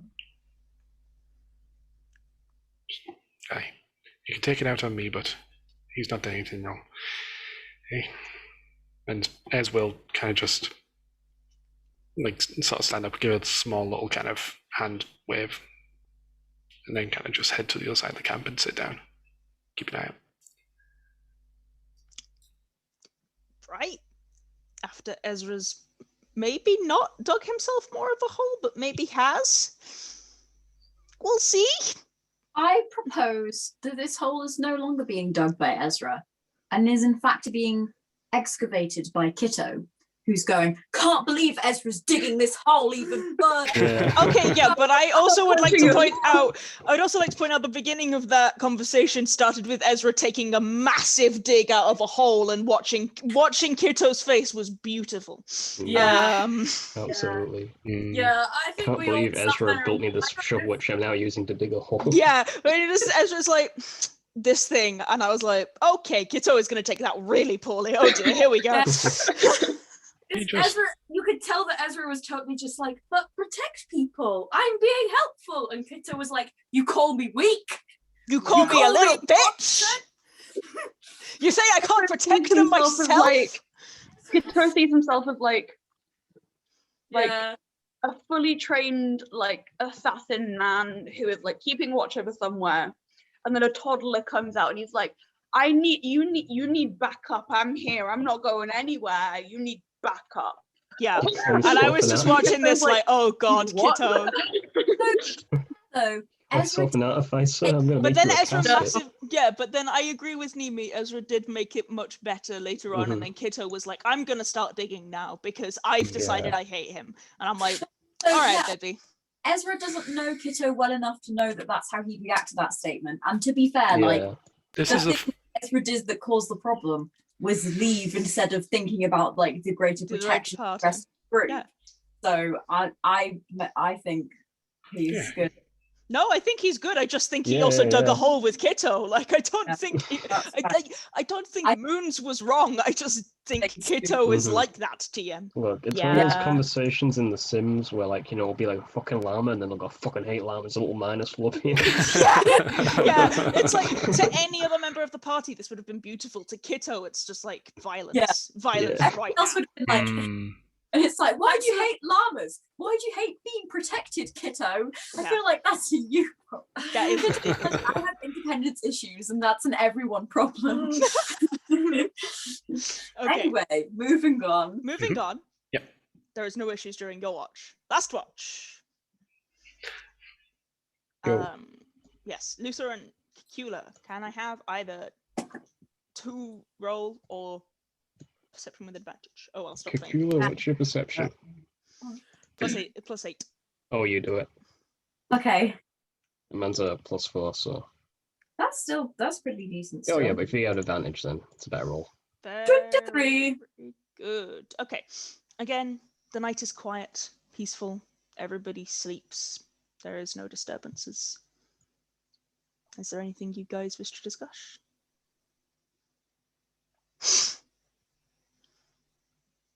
Nothing I can think of at the top of my head, unless Cacula just wants to say something. No, he's just gonna like. We don't have to RP it because I know like we're getting on a little bit. Yeah, I'm also conscious of time. But yeah, he'll just say like, you know, kind of try and gently probe, backing off as soon as he gets any impression that Luther doesn't want to talk about it, about like how he feels about being back in the Glades, and like that his parents seemed really nice. Like, how does he feel about going back and stuff? Is that okay? Like that. Cacula's going to do a check-in and try and not think about his own emotions that aren't making sense to him right now. He's like, I really like I really dislike that shopkeeper Kitto aggressively flirted with. Let's just put that in a box. That's no reason. That's just the bad salesman. Let's talk about someone else's problems. Yeah, Luke's just going to let Splunk. It's good to be back. I just wish it was under better circumstances, but I'm very glad they're proud of me. They would have no reason not to be. I mean, just like a general gesture to self. Yeah, Cacula will, you know, maintain his stance throughout the conversation. But yeah, so that's the... Very fair. Okay. Good, no worries. And you wake the next morning, had a long rest, all is good. This is true. Ezra tried very hard to bond with Kitto, and Kitto tried very hard to be mean. To not be bonded with. Because Kitto is like violence. Every day Kitto wakes up and chooses violence. Every day. Every day. So, speaking of a new day where Kitto can wake up and choose violence, Hathor, guess what I'll like? Can I do this again, please, DM? I've got a 0 survival. Why are you leading then? Because you're the only one who's got keen mind and therefore knows where north is. I have plus. Can I help to try? Oh, never mind then. Can you help Okay. me? Yeah, can I help him, please? After having to carry Nerin for at least like a quarter of the day yesterday and having very sore arms. I can carry Nerin. I'll carry Nerin this time. Okay, I will let you roll survival with advantage from Hathor's keen mind. Yes, Yay. thank you. I know the woods quite well, and if I get lost, I can always ask the trees. Absolutely. I'll just keep pointing west. Like a compass. 25, natural 20. Very good. Hey, With a very natural 20, I'll Hey. say you can make 3 things without issue.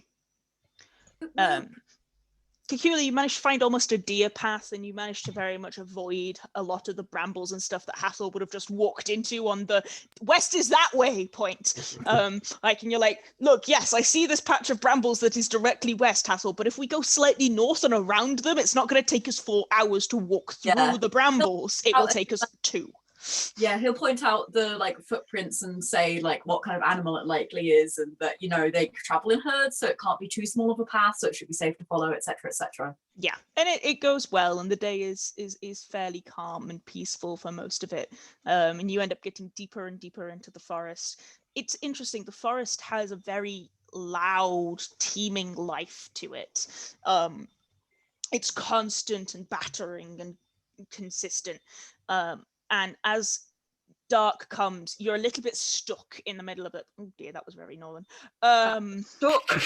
You're a little stuck. Jesus fucking Christ. Aye. So you're a Little little bit stuck in the middle of this very dense patch of the trees, and you reckon there's a glade up ahead because you can see where the break of moonlight is coming through. And you head up to it, and you manage to head up into this glade, and everybody give me a perception check. Actually, that's probably a good way to start that. Nat 20. Very good. Good shit. 24. 24. Tutti frutti. It's Kitto. What's your perception? Okay. Hula. Tutti frutti.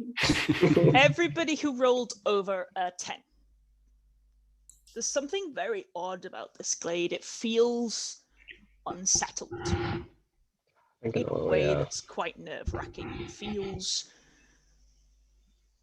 frustrated. And as you're looking around, those of you who have over a 15 can glance around, and there's almost figures at the edges of the woods, and they're completely see-through. They're definitely ghosts, and they're just sort of stood there, and they're looking at you.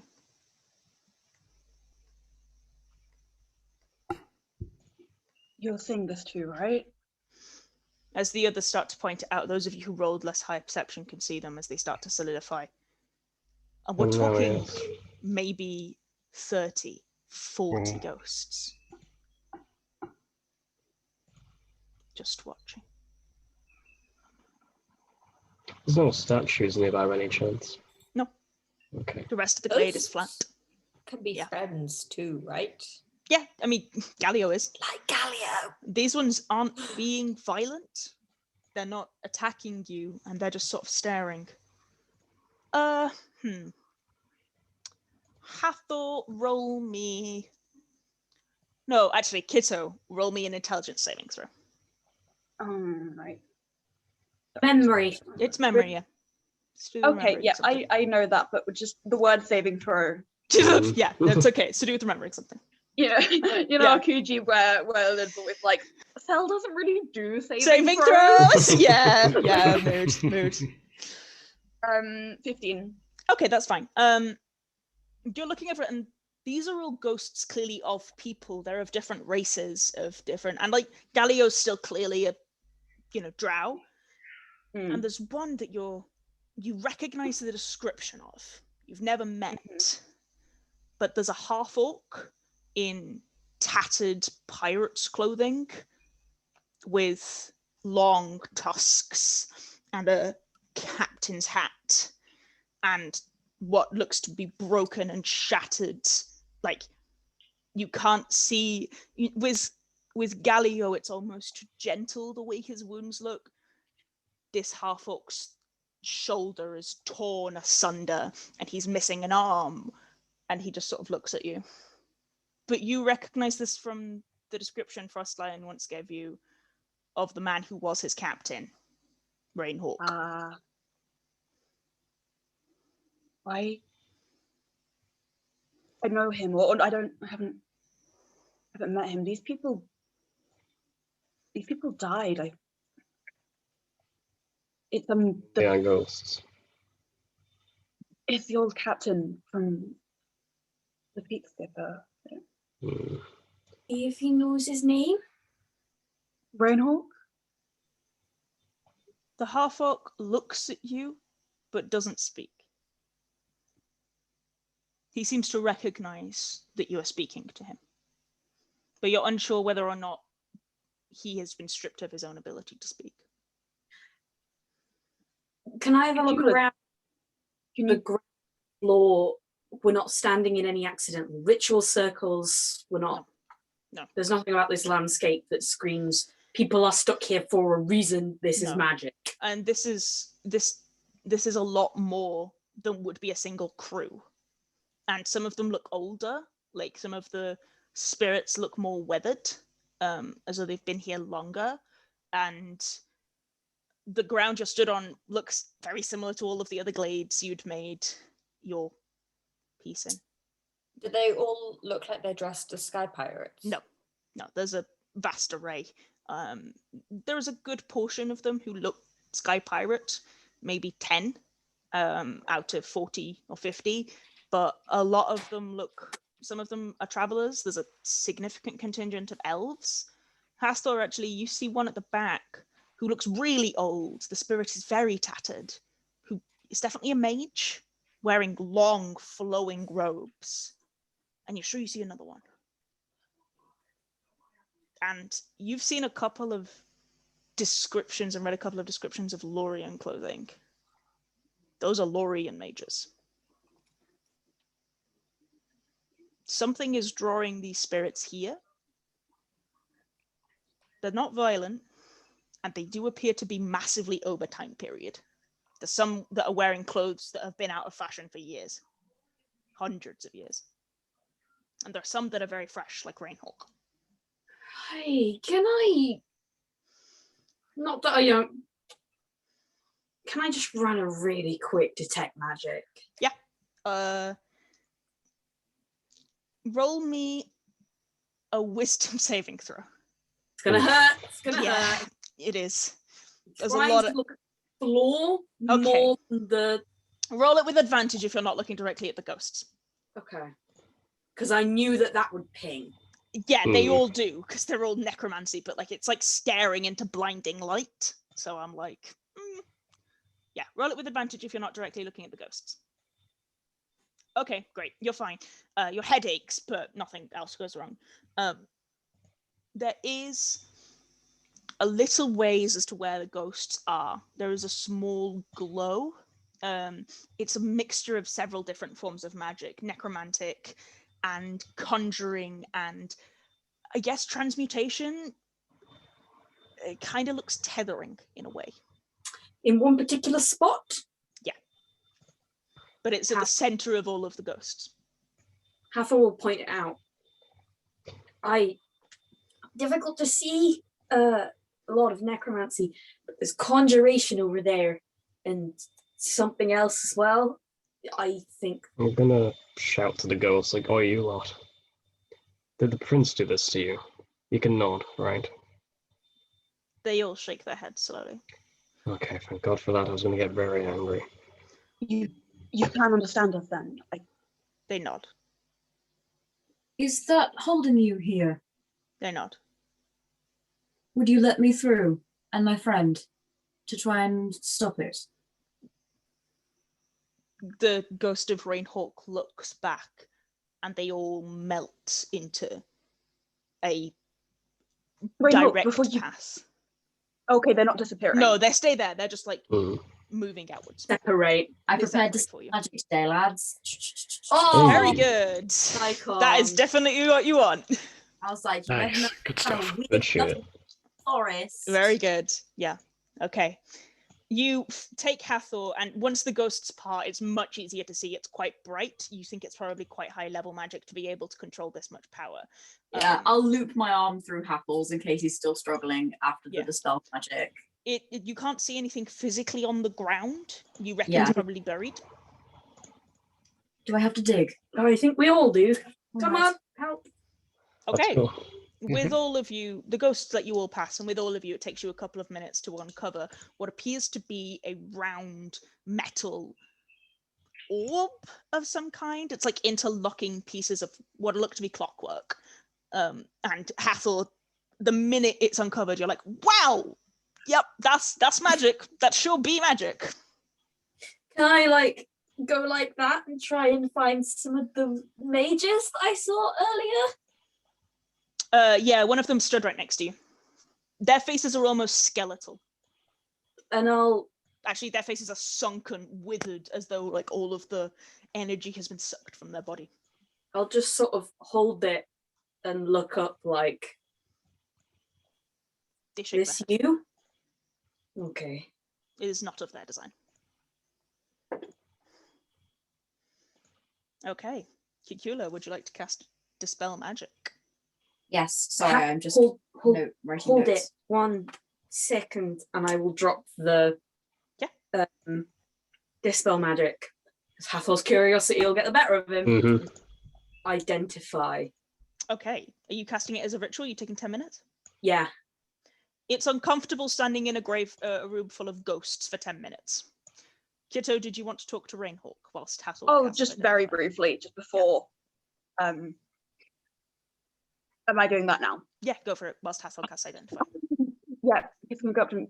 Hey, you can understand me, right? He nods. Just about.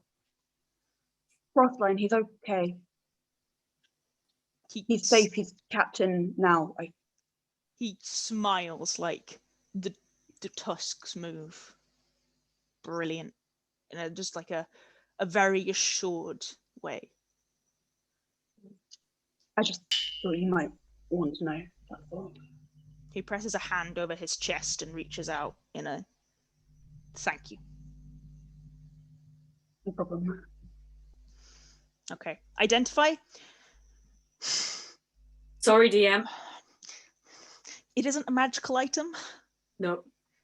It I say- is. Identify does. Yeah, read it out to me and I can tell you what I can give you. It's not a magical item. You must touch throughout the casting of the spell. Yeah. You learn its properties, how to use them, whether it requires attunement, how many charges it has, if any.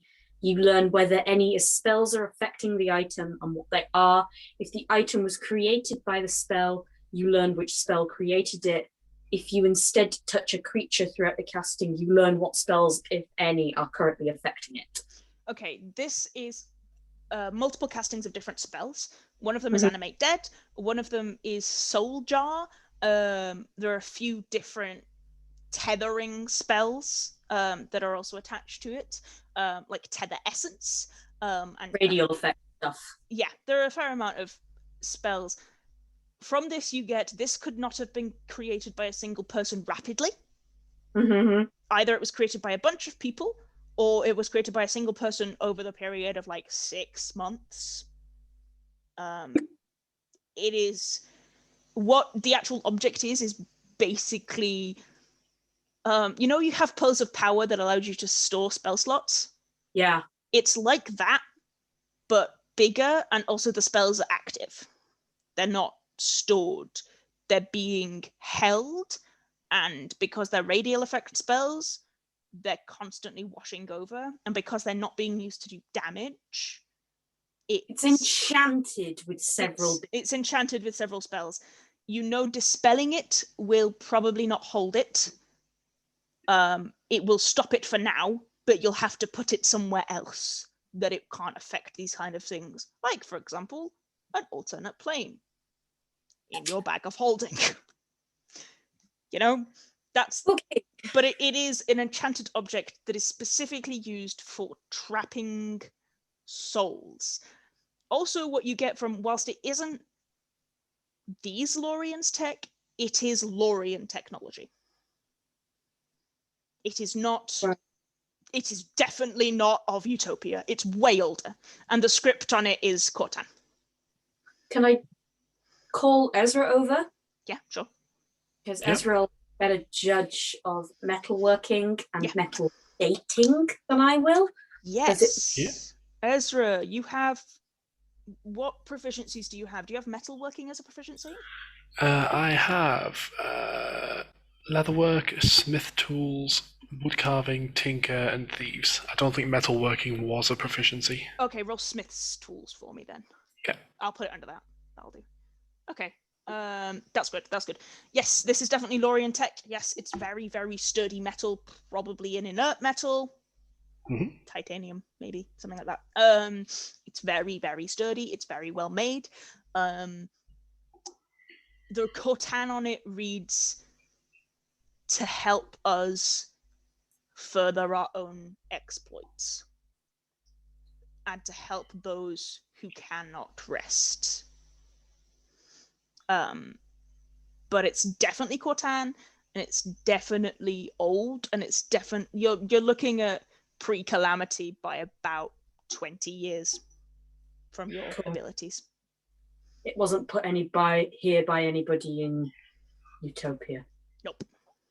There's I a- wanted to know. I'll relay all that information Same here. out loud. Yeah, this Can I- definitely looks like something that accidentally got activated or was still active. It isn't something that somebody by Utopian standards could have activated. You, even with Identify, have no idea how the fuck this works. Can I try and figure out a way to deactivate it? Not Okay. quickly. Mhm. From that, you probably could take it apart. You Okay. need days. I will relay that. Can I dispel it for now then and let them free? We can always put it in the bag of holding if it needs to be on another plane to stop completely. And then it will be with us, and hopefully the dispel will last long enough for you to have a look at it, Ezra. Hopefully the dispel will shock whatever souls are stuck in it. Maybe if you aim for the soul jar component of the device. I wouldn't do that. That can, if you just hit the main power source, that can do one of two things. It can disarm it nicely, or it can blow it up. And I don't know how big the explosion would be. From a dispelling a soul jar, is that possible? If it's Don't wanna risk it.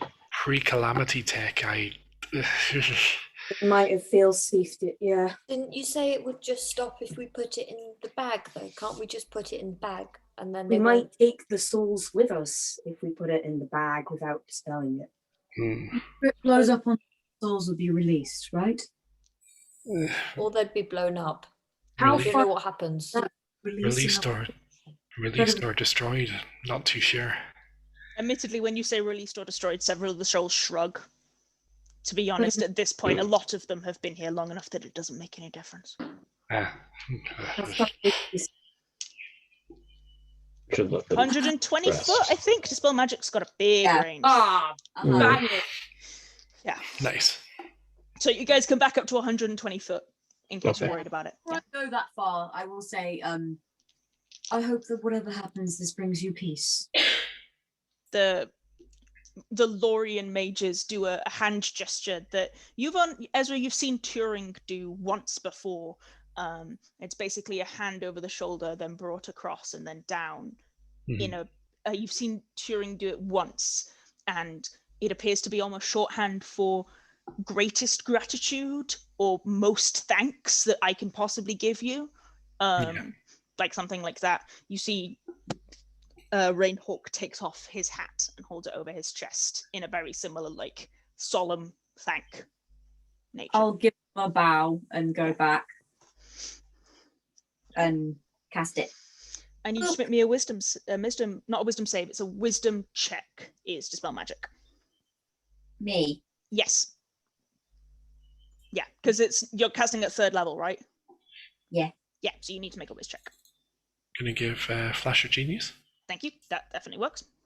Oh no! Yes, thank 19. you. 19. Oh, I'll give myself a wheel as Okay, well. give yourself a wheel as well. Great. Hey. Good shit. Good This shit. is probably complicated and high level. Yeah. Yeah, go for it. That's very worth it. Pile everything on top. Let's go. That's fine. Yay. 20 is Right. good. 20 is exactly what you needed. Good. Nice. 20 is exactly what you needed. You take a moment and you throw your hands out and you're looking for the arcane tethers which you can see, and you're starting to pull them to unravel them. And Ezra goes on the left, and you pull another one and you drag it in, and you just go, you take a deep breath and you let the stars guide you, and you force your hands out and the magic unravels. And as it does, the spirits blink out of existence, finally at rest. It is now an inert device. You're not sure how long for, but definitely for the moment. Did it work? I believe so. Okay, If we all- should go right now. Yeah. I Yeah. You go. You grab it. No, I was saying to Ezra, like, you say what you're gonna say. Go on, Ezra. Oh no, I was just saying, like, even if it activates afterwards, we can certainly come back this way and have a look, at least, Yeah. for now. Is it Also, safe to touch it now? Could be. Are you It's, going to touch it? Because Does it if we have want to to- put it in the bag, I can like wriggle the bag along the floor to get it in, and You then can no also one will do have that. to touch it. I can, Hathor touched it while it was activated. Yeah, and Hathor he touched it with fine. identify and it was fine. There was no Okay. actual issue with the touching. Just get it in as soon as possible so it's not on our plane at least. Mhm. and Aye. also, I don't think it goes without saying, but there are some people, Brienne, I know she's dead, but people like Brienne who would very, very much like to have this. Nobody except us knows that it exists. That's We- true. All right. Yeah. Agreed. And We get asked about it, we get the bag taken off us. We say we Mhm. don't know what it is and what it does, nothing. We try and keep it out of as many hands as possible. Sure. are we going to find a time further down the line when we can permanently deactivate this thing? Yeah. Once this print shit is done, yes. All right. Not in the city as well. No, I don't no, need agreed. Thorin getting stuck. Agreed. That's fine then. Okay, as long as we are deactivating it eventually, I'm happy. Okay. We will. Don't worry. Especially with your expertise, I'm sure we'll figure something out. Can I have a tinker on a night? In the meantime, we should really find somewhere to sleep. Do you drop it into your bag of holding, just so I know where it is? Yeah, I'm gonna put it on there now. What should I label it as? Because at the moment, all I can think of is spooky. Oh, Label it as Lorien device. okay. Label it as Happy Death Ball. Happy Death Ball There you works. go. Yeah. There you go. Lorien, it's a Lorien device. As you're about to head off, you hear the sound of like footsteps and the tap of a staff. Shit. Coming from from where you're looking ahead of you. Okay. And there's a brief moment where you're all like, fuck! And what walks out of the forest is a copper warforged with a single scar through the faceplate. I see you dealt with the ghost problem. What language is it speaking? It's speaking common. Okay. Oh, that was okay with you. I'm glad they are at rest. As am I. Hmm. You can try and discern it yourself. I have Do you done it many have a name? times. It never holds for very long. And I have nowhere to put it that it will stay held. We have. And we've put it there. My name is Quill. Come. I knew it. Hey! I'll change to Nice. Where is Quill? Where is my good boy? It's traditional There at we this point. go. You have all your Yes. There PCs we into are. one You gotta have game. all your NPCs and all your different things. All your PCs Yeah. gotta be NPCs in your own game. Here they are. Nice. Come. Okay. Do you want somewhere to rest? Insight check. Go for it. Yeah. Mhm. He's wearing long wizard robes, very traditional, very Lorien, and carrying a staff with a slowly rotating purple sphere. Bad. Okay. He doesn't appear to be lying to you. But then again, Warforged are massively difficult to read because he has a Yeah. faceplate and it doesn't You move. know what? Hmm. Cacula's gonna do an insight check. He's worried for those ghosts. He's like, this is Lorien, you're Lorien, maybe you're a creepy ghost dude. Okay. Leave them alone. Go for it. Roll insight. Cacula's growing so much. I'm It's really gonna proud of him. attempt to inside check as well. Go for Yeah. it. Very good. And if everyone can roll insight. Oh, natural 20. Oh. Yes. Hey, good shit. I've been around Warforged a while. One off. Cacula is that he has a +8 to insight.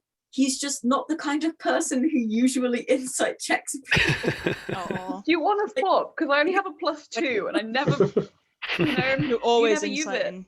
yeah. I would like you to know that he does not have good deception. His deception was +2 originally, and it still is. He's not lying. He seems incredibly genuinely sorrowful that the ghosts were stuck. I'll look at Kitto and kind of nod in a reassuring, like, this guy's legit way. And when Luther asked, had he Yeah. not dispelled it, and he said, I have tried many times, it never holds. Again, he is totally being truthful. Hmm. Yeah. He I'll has ask- dispelled it so many times, and they always come back. Are you out here alone? No. There are others. You're a small community. Of Warforged. oh, Ross Lyon said that they were here. Do you know a guardian, perhaps, Yes. with you? Left about a month ago. Oh, Hmm. do you know where to? We can always discuss later. But He will return. He often you? goes. Yes. He often goes Okay. deeper into the forest to see if he can find more Warforged. And then brings them home. We have a small settlement. We don't have any food, but we do have beds. I Nice. food. Very, very kind of you. Thank you. You are very deep out here on your own. We And can That's all you. We're not we alone. are- We have each other. Much like you, I bet. Perhaps. Come. You must speak with Starlight. I am afraid I am not the leader of this community. It is not the duty I desire. I am merely its protector. He kind of turns and heads, slowly walking. And he's using the stick to support himself, but you doubt it's required. Hathor, you can roll me an Arcana check or a History check. Anyone else who has Arcana or History? Can I have also- history. Yeah, go for it. Arcana? Yep, go for it, go for it. History. Good, good.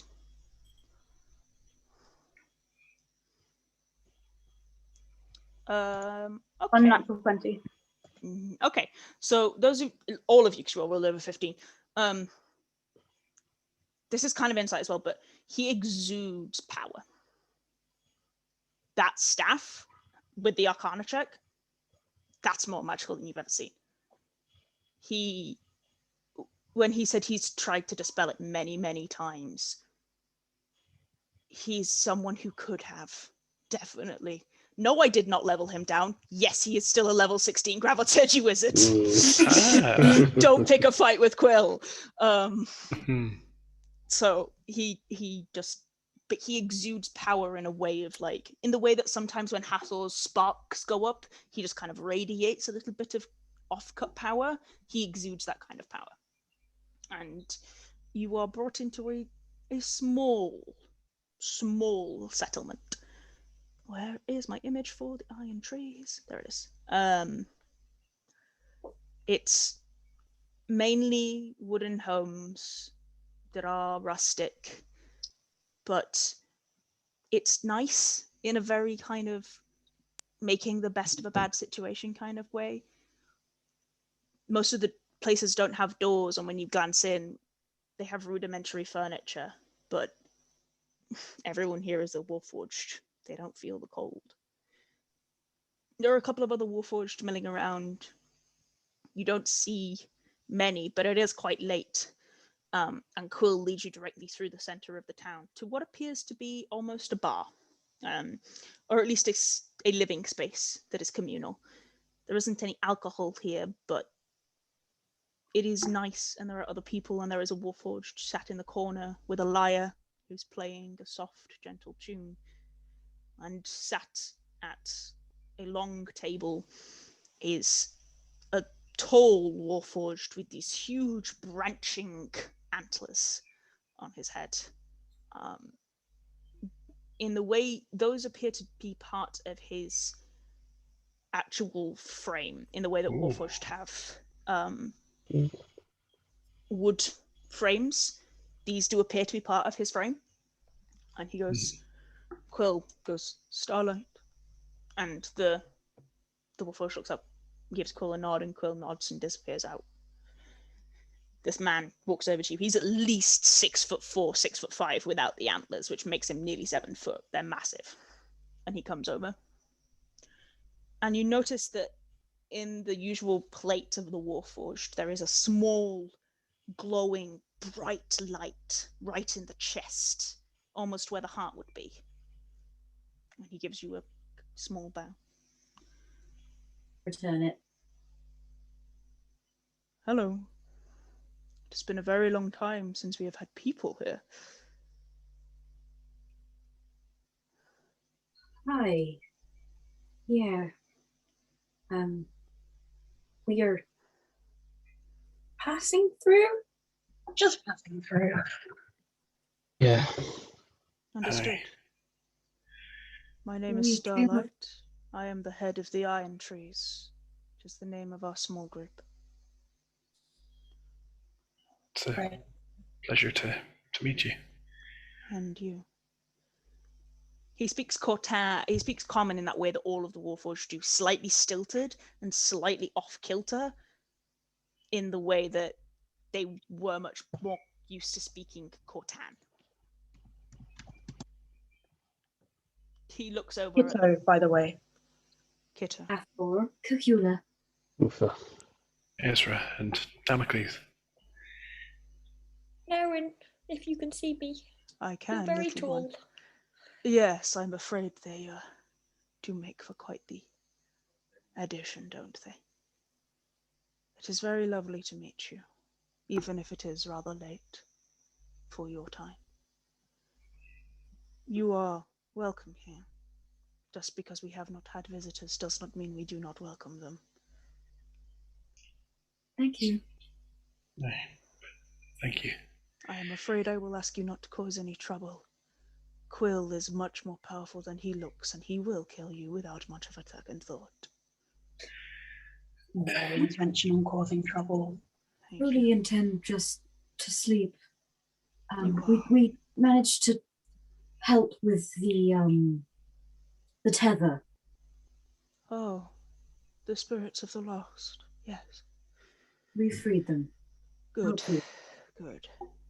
And we stored whatever it was somewhere where it can't hurt anyone anymore. If you ask Quill, Quill will be able to describe the device in more academic terms, but the long and short of it is it's known as a soul catcher. They are designed to create beings like us. Right. They are not malevolent. They are merely doing their job. Right. I suppose without any more management, they are Yes. Nuisance. Yes. They are designed to catch the souls of those who die violently and become spirits, so that they may be given another life. Right. As those forged of steel. However, if there is no management of that, it can capture any soul that gets near it. Most of the time, they would be carefully tended to and managed. So they were only catching souls that were too far gone to pass on to the afterlife. Souls that had already become banshees or will-o-wisps. Nothing that still held a consciousness. But that one had captured anything it could. And whilst Quill went out every day and dispelled it to give those spirits some rest, we did not have a way of destroying it, nor a way of placing it somewhere where it could not be a nuisance. So, because it's not destroyed per se, the souls are still collected, but they're just at peace for now. Or is it? Depends what you've done with it. We dispelled it Then and then put it in a pocket plane. It's here, and they'll show the bag of holding. Then those souls are truly freed. The That's tether good. is broken. However, were you to take it out of that plane, it will begin to summon any souls it can get near. You leave it in there. He appears to be telling the truth, Hathor.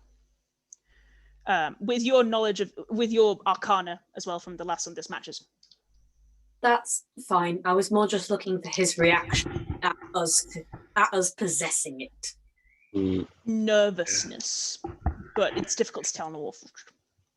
Okay, that's actually more comforting than. Yeah, the alternative. Yeah. He is a little nervous about the idea of you possessing it and of it not being in the hands of people he knows and trusts. But also he's not going to ask you for it because they have no way of holding it and keeping it.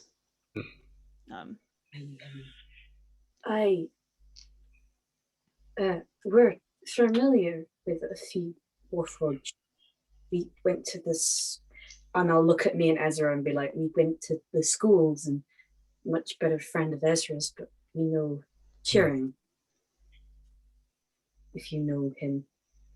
There's a moment where he looks up and he says in Cortan, so Hathor and Ezra understand this, to the bard, Lacrimoso, Turing, the name rang a bell, was he one of yours?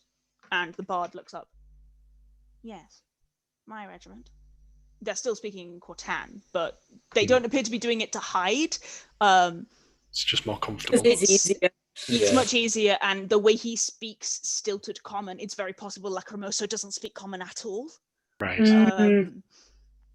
They don't seem to be trying to hide it. They're not doing it because they don't want you to know this. It's much easier for them to speak Cortan because common is very much a second language for them.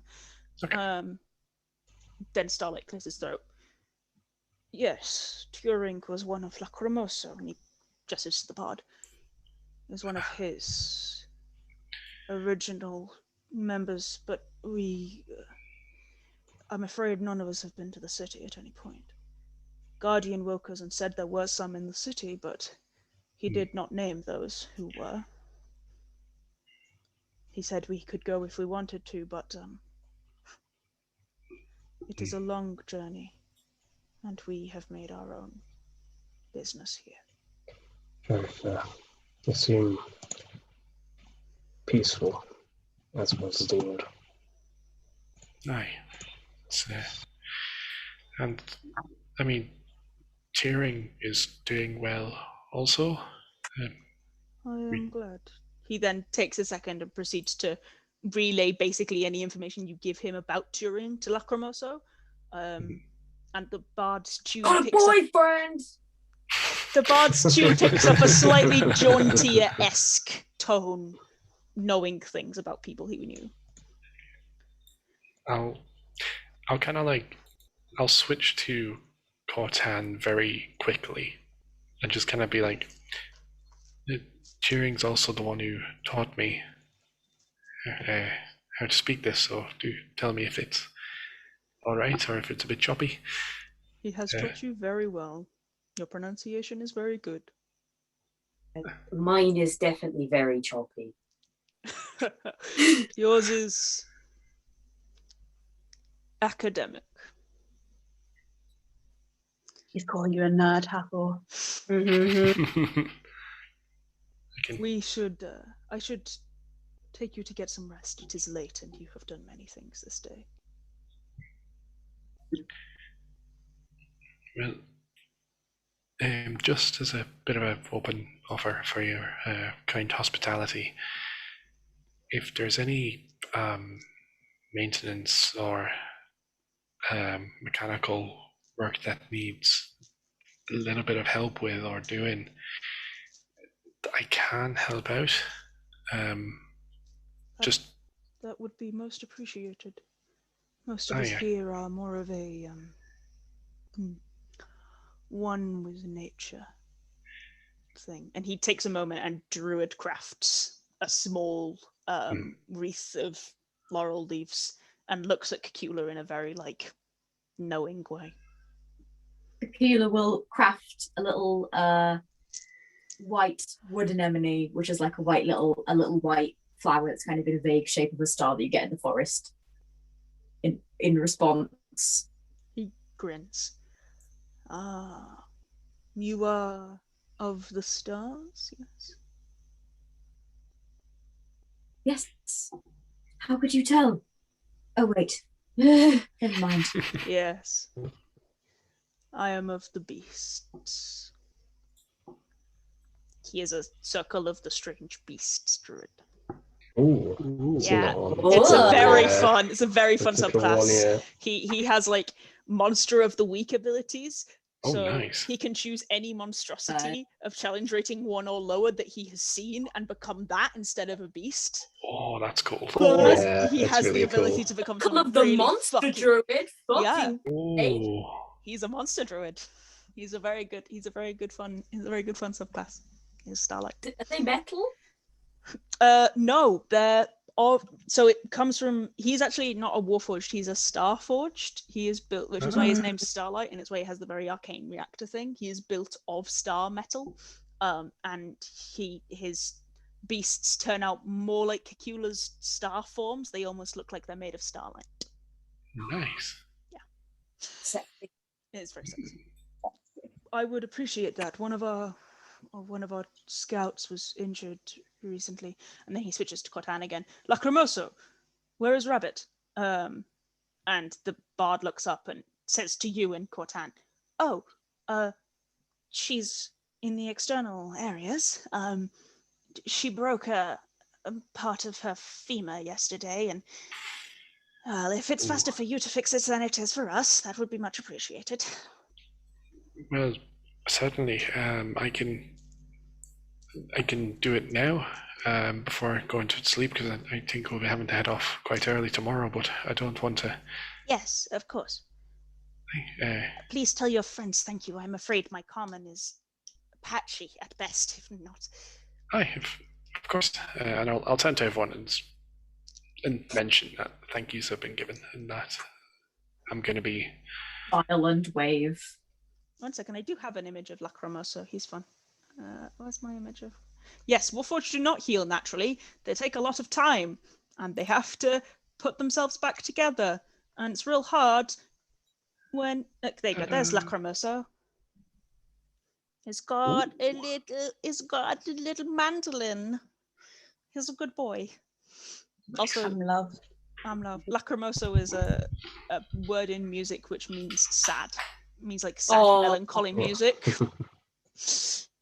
Yes. So Starlight takes the rest of you and takes you to a couple of what appear to be quarters that aren't filled. So there are beds, but there doesn't appear to be anybody living in them, and lets you rest. They don't really have very many blankets, but they manage to provide some because it's very much not a space where they would obviously require blankets because they don't get cold. And Lacrimosa takes you, Ezra, over to one of the more external huts and knocks quietly on the door. The door opens, and sat inside on a bed with one arm in a sling is a more feminine-looking warforged. Where's Rabbit? There she is. With like a long quarterstaff by her side and a small beast, a small like hawk that is sat at the end of her bed, and she looks up and says in Cortan, "Lacrima, oh," and then she switches to common. It's very choppy. Sorry, can help? I'll switch to Cortan. It's fine. I can understand you and speak just the same. It's okay. Thank you. I'm Ezra. This here's Damocles. Me and a few friends have been invited to stay in this settlement overnight, and I think I can help your femur, I believe. Yes. Damaged? Yes, it is. She gives a hand out. I'm Rabbit, and this is Nettle, and the hawk kind of ruffles its feathers a little, and she takes the sling off, and it looks like something has bitten into it. There are like massive teeth marks in the femur, and she holds it out for you to deal with. Okay, I will shake the good hand, and kind of give Nettle a bit of a like ruffle. You kind of just, right. Okay. What caused this, if you don't mind me asking? Oh, Gloomstalker. Blooms. Right, okay. They're big manta ray bat-like creatures. They live up in the bogs and down in the bogs. So one of them. You did see one of them. Yeah. Don't get near them. Those are way higher talent rating than you should be dealing with. Right. Yep. We don't usually fight them. I was just caught off guard. Wrong place, wrong time? Yes. That's fair. Well, in that case then, it might sting a little bit while some of the receptors might be coming back together, but I'll do it a bit slower so it won't hurt as much. Thank you. Yeah, and I'll start casting mending whilst kind of getting bits and pieces of scrap metal from my bag and kind of like hammering them into flat sort of shapes to kind of stick on the arm, on the femur, to kind of strengthen it so it's not a little bit stronger in future. It is more effective than you would have previously considered. It melds well with the living wood underneath, and it takes you maybe 10 minutes with a couple of repeated casts of mending to completely heal the damage done. And she flexes the arm and twists it and wiggles all the fingers. Thank you. That is better than before. I have not been in this good shape since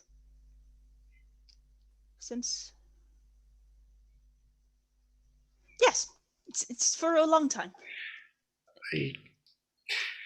I'm glad you're feeling a bit better, and look, if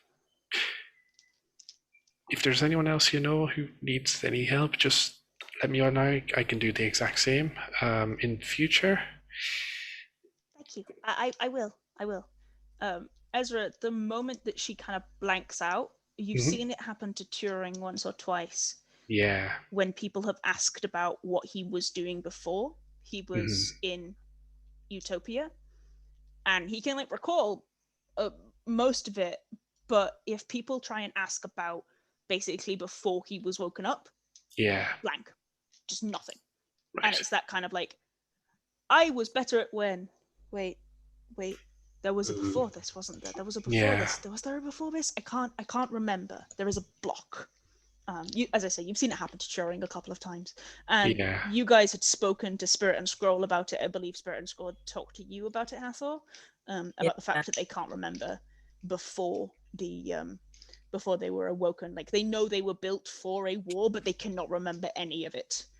You asked how old they were, and they were like, well, they know exactly how old they are, but they can't remember. There's like a massive gap of their life that they just don't know. Their age, smeared blur.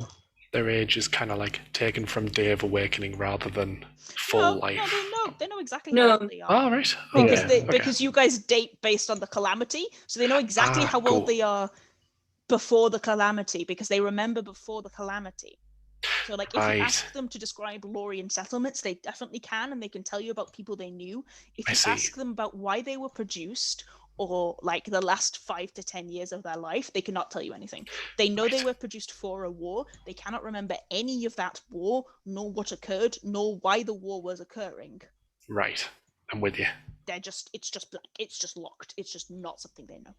Mm-hmm. And as I say, you've seen it happen to the Warforged, but it does seem to be a thing that all of the Warforged have. Yeah, cool. Yeah, like, I won't pry into it. I'll kind of just like, well, I just try and take a bit of care on it. Might take a bit of getting used to. I've added a few little reinforcing points because I saw a few bits that looked a bit loose or a bit damaged by a bit of time. So yes. It might feel a tad bit heavier, but you'll get used to it within a day or two, I think. Thank you for your assistance. I am very appreciative, Ezra. Not a problem. If you or any of the others need us, I think we're staying in a building over that side. Kind of points generally. She nods and grins, and Lacrimoso gives a kind of small nod and says, "Thank you. I will show you there now." And he leads you over, and all of you can get a rest. Hey. Good time. Oh, cool. In the Iron Trees, a small Warforged settlement. We'll go, I think, for another 15 minutes, because you guys are basically you're really close now.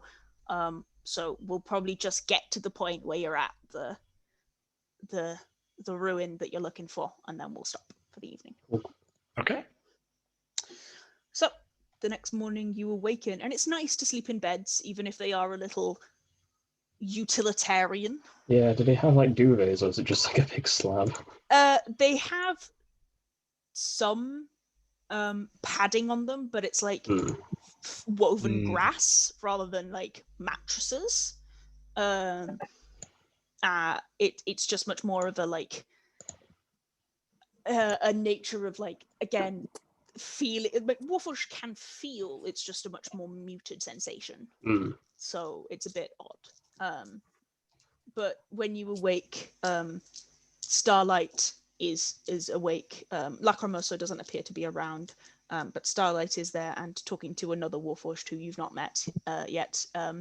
This one appears to be tall, very metallic, like very heavy metal, as though had been a fighter in the past. And Lusa, make me an insight check. Okay.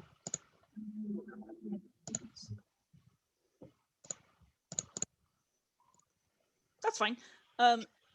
You can see patches of the living wood, and they have very, very familiar scars to you. Snap. Yeah, this Warforged appears to be a blood hunter. But Starlight notices you waking and straightens up, and the blood hunter kind of affixes. And you notice he's carrying basically a quarterstaff that has like points on it. And you're like, wow, okay, that's an interesting way of fighting. So I'm looking at my shots and be like,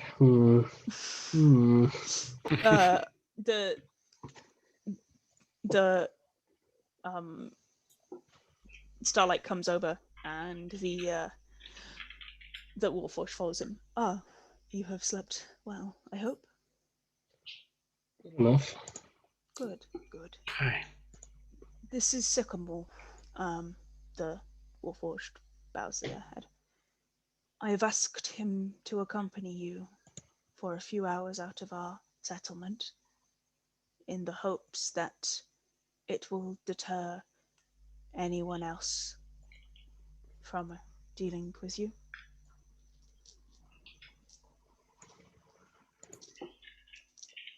Does he know what he's getting into? Sycamore clears his throat and says, I've gotten into a lot of scrapes. And I'm only here to make sure you get past our boundaries safely. Very fair. Just be careful. This isn't just run-of-the-mill bandits we're facing. He looks you up and down, recognizes your scars. You are of the same build as I. Exactly. So you understand when I said this is dangerous. I don't mean...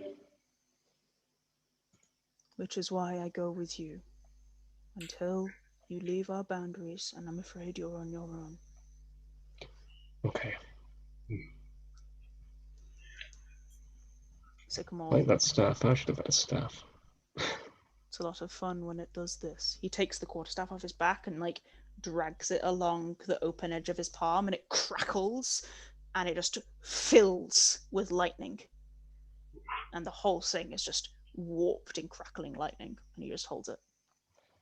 No, that's not fair. Okay.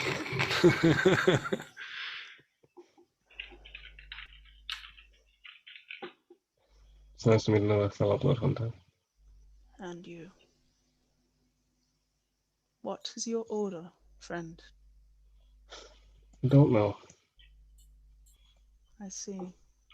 What are spells? Not sure if they're mine. Ah, I see. I understand that. And he lets go ever so slightly and then touches the other end, and it glows in brilliant, radiant light. He gives just a little bit of a smile. Shall we? Let's go. Oh, not much sounds like the group. Very often.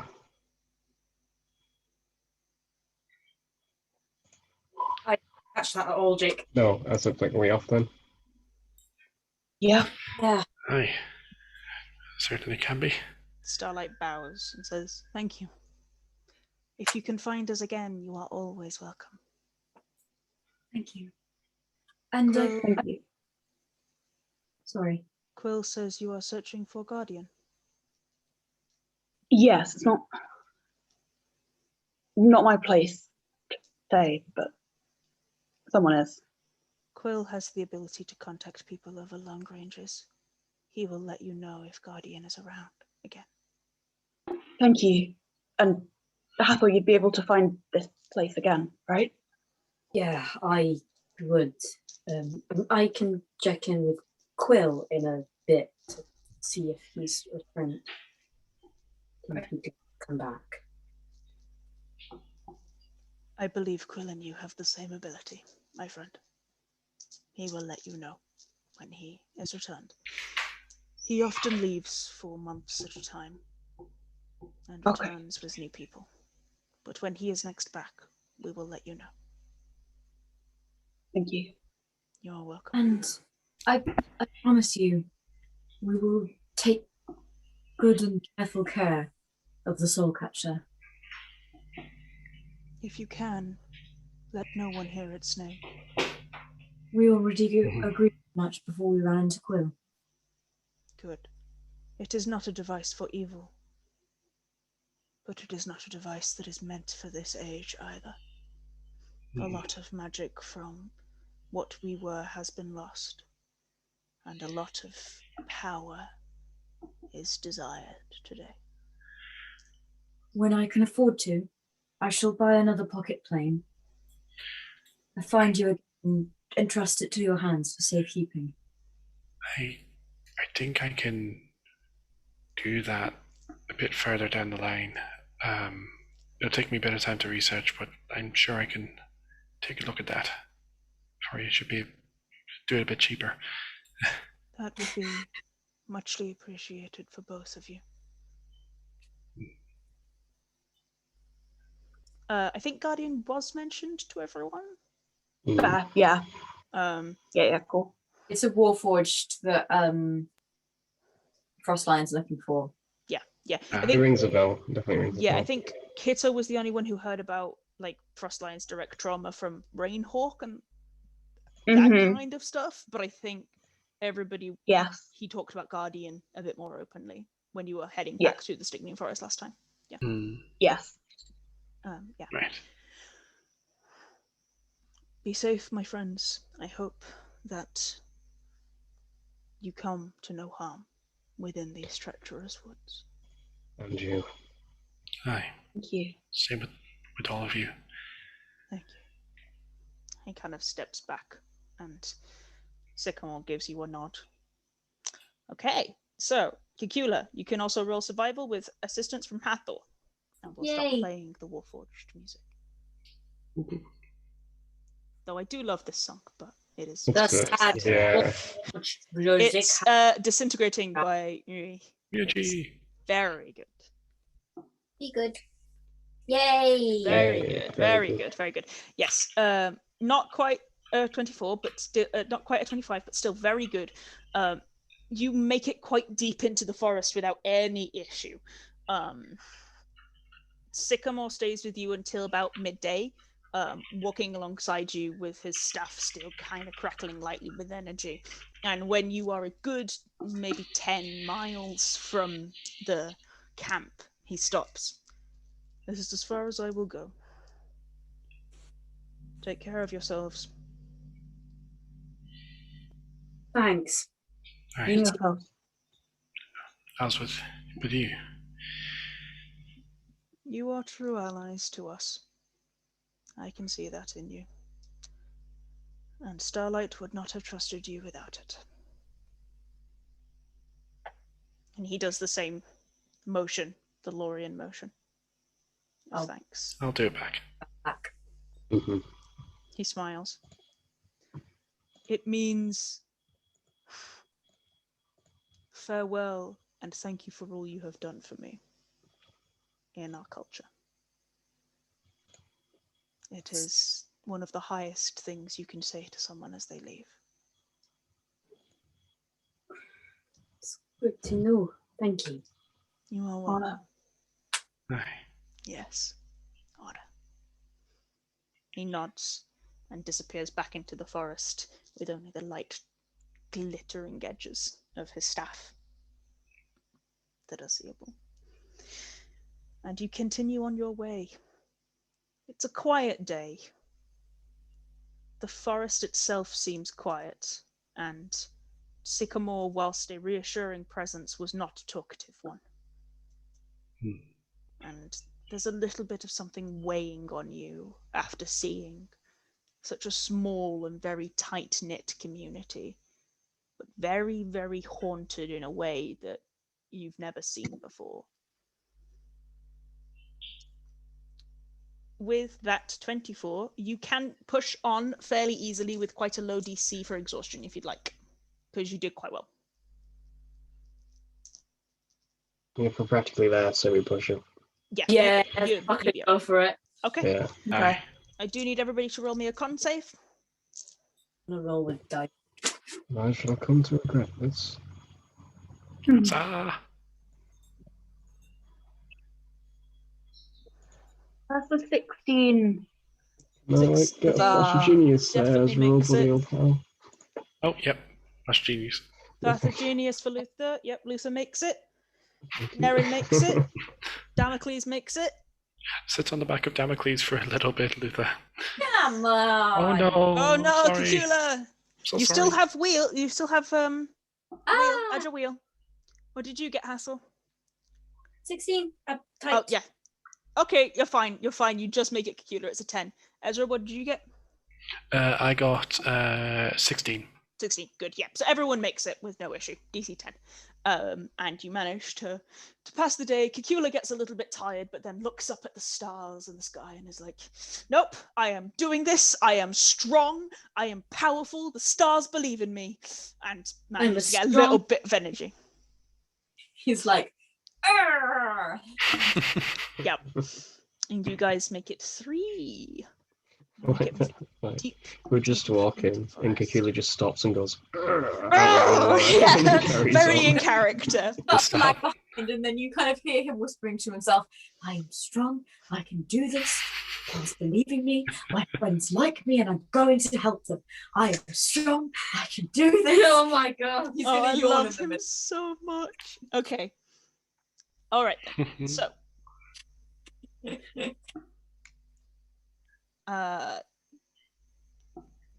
settling down. What do you want to take watches? What watches are you taking? Sorry. I just got distracted. There was a message in the group chat and I was like, oh God, what is it? It turns out Pi has followed Key like 20 minutes away from our house. Oh. Like, just followed her. Get back here. Aw. It's dangerous. Get back here. Just Yeah. followed her all the way, and Key took a picture and was like, she followed us, and Mum was like, send her back, and Key was like, it's fine, we're bringing her. Aw. She likes to be involved. Anyway, watches. Nerin, you are muted, dearest. Yes, I watch. you Please. take yes, one watch. Cacula and watch. Kitto, two watch. Cacula and Yeah. Kitto, yes. Okay, I'll take so that. we'll take Luther and we'll take Nerin and Luther first, and then Hathor and Ezra last, and Kitto and Cacula together in the middle. Okay, Okay. that's our watch setup. So, Nerin and Luther, who's got the higher perception? Who wants to roll with advantage, or do you both want to roll? I a have plus 5. 4. Oh, you go then. +5. Okay. Yeah. Natural 20. Okay, Get very in. good. It is a peaceful evening. You're not sure if it's your mind playing tricks on you because it's been a bit of a somber night before, but it almost seems sad in the forest tonight. It almost seems respectfully quiet. Is there anything you guys want to talk about? Nerin thinks about trying to catch a mouse, but then thinks it's not really right for the mood. Fair. Wrong vibes for mice. It's Nerin, I like, would I'm love meant to be to. respectful. Maybe I shouldn't set up mice traps. Nerin, I would love to catch a mouse right now. We're not meant to be doing that now. This is the respectful, sad time. No. I don't want to be sad and serious. This is the final hurdle to me finally possibly fixing this.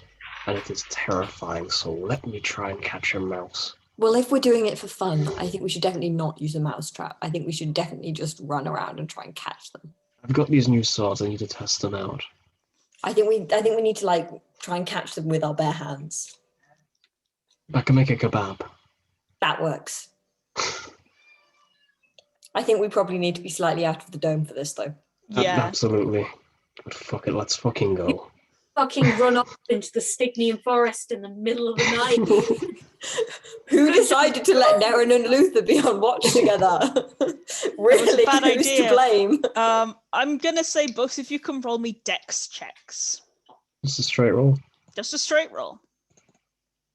Piss. 18. Okay, Nerin, you actually managed to catch one small creature. It's a shrew, not a mouse, but it's basically the same, right? It's very close. Luther falls over his own face. I give just, my like, shrew hits to the Luther. ground. Thank you, Okay, Nerin. you going to do stay on the manage ground to for a while come now. back just in time for Cacula and Kitto to wake up. So nobody starts an alarm because you weren't where you were meant to be.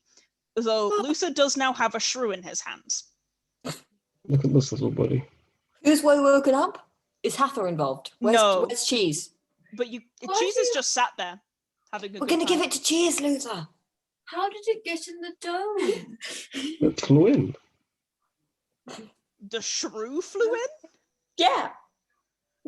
Don't ask We saw a Cacula. unicorn. This is a It's not flying worth it. shrew. It's a shrew. I don't know if I know what shrew is actually. It's a very small vole mouse type. It's like a creature. gerbil. Rodent. I They're thought it was like a little gerbils. like tiny robin. Okay. No, they're like gerbils.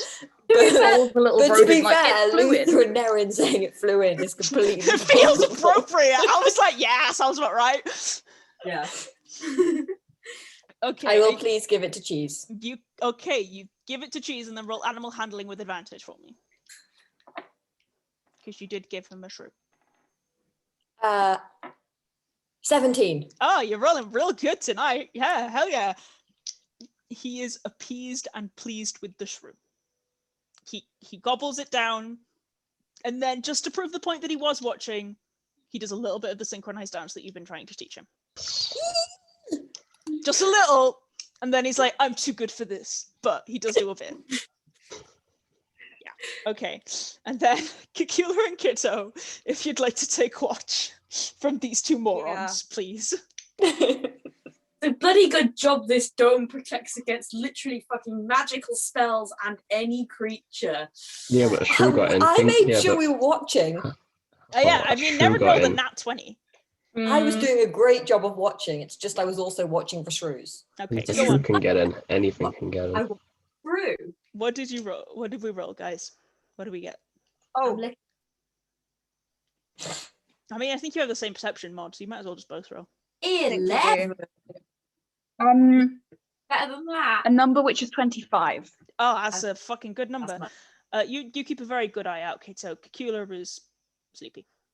Is there anything Cacula is you want to sleepy. talk about? Wondering how they managed to fit, like, wondering if Hathor, like, some point in the spell, decided to let small rodents in his dome, and also trying to ignore all of the complicated feelings he's been having at the moment. Those are all excellent decisions. Yeah. Are you okay? Mhm. Do you mind if I ask that time-wise?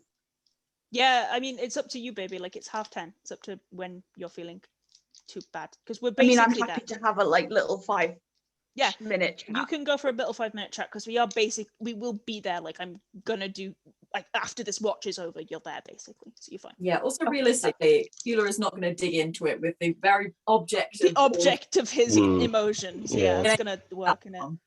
Go on. Are you okay? Oh, I'm just tired. And a little bit wondering how they managed to fit the shrew in the dome, and if that means that Hathor on some subconscious level thinks that all small rodents are his friends. Was it alive when they brought it in? Also, can I roll insight on that? No, it wasn't. Unrelated note. Jeez, killed it.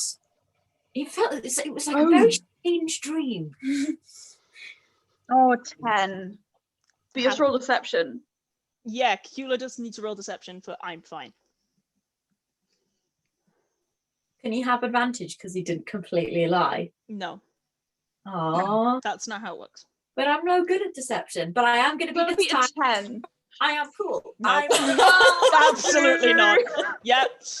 Cacula is not fine. Something is bothering Cacula. You're not sure what, but something is bothering him. No, something's bothering you, and it's not the shrew.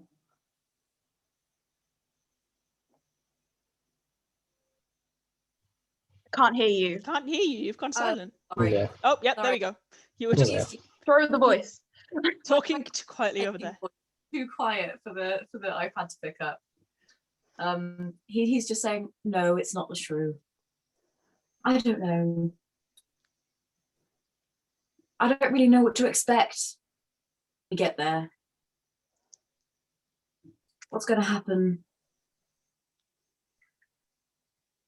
with Luther? I'm worried for him and for us, and now we have this orb that can carry souls around in my backpack. And who knows what someone like Brienne, sorry, not Marianne. What Brienne Hathor would have says done. in his sleep.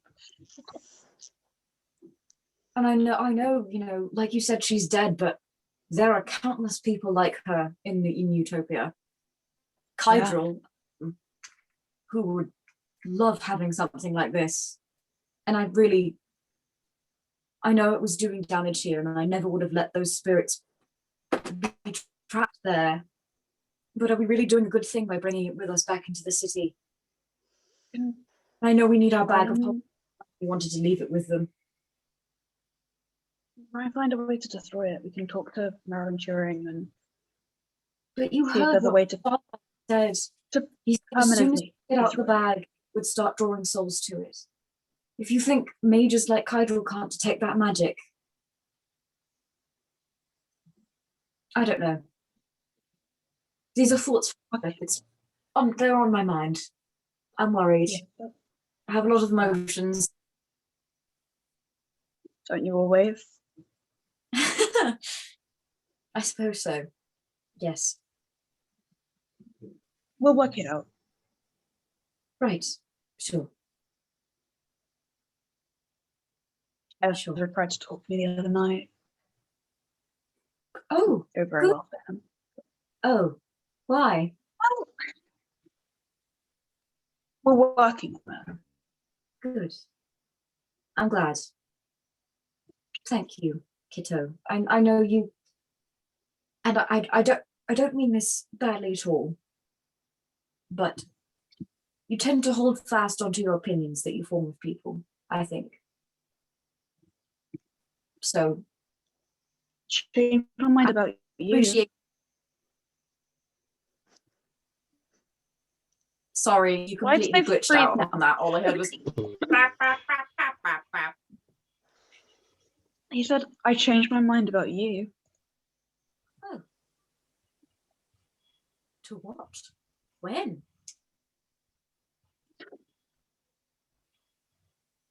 You're also very naive initially. Oh, good. No, You're that's still fair. good.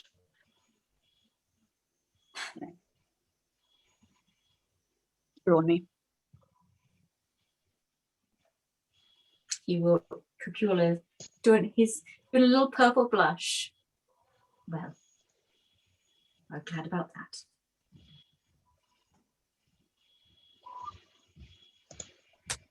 But anyway, yes. Thank you for trying, I suppose, is what I mean. We'll see what happens with him. We will. I think he'll surprise you in a good way. I am open to being, but I will Good. still be surprised. Even I wouldn't go so far as to deny that. Okay. So let's have the last set. Hathor and Ezra. Can I have perception check? Yeah, that's gonna be great. The two lowest perception modifiers in the party. Yeah, why'd you Well, been nice with me? mine's a 1, so do you want advantage? It don't work like that, bud. I rolled a 12. Okay, that's not so terrible. Yeah. Well, that's okay. A flash of genius. Somehow. Yeah, okay, that's fine. That's okay. Yeah, 16. That's fine. That's fine. It's quiet. It's peaceful. It's not really as much. You're far enough into the forest where it feels very enclosed in a different way. It's a little claustrophobic, but you are not disturbed as the sun starts to peek over the edges of the trees. Is there anything you want to talk about?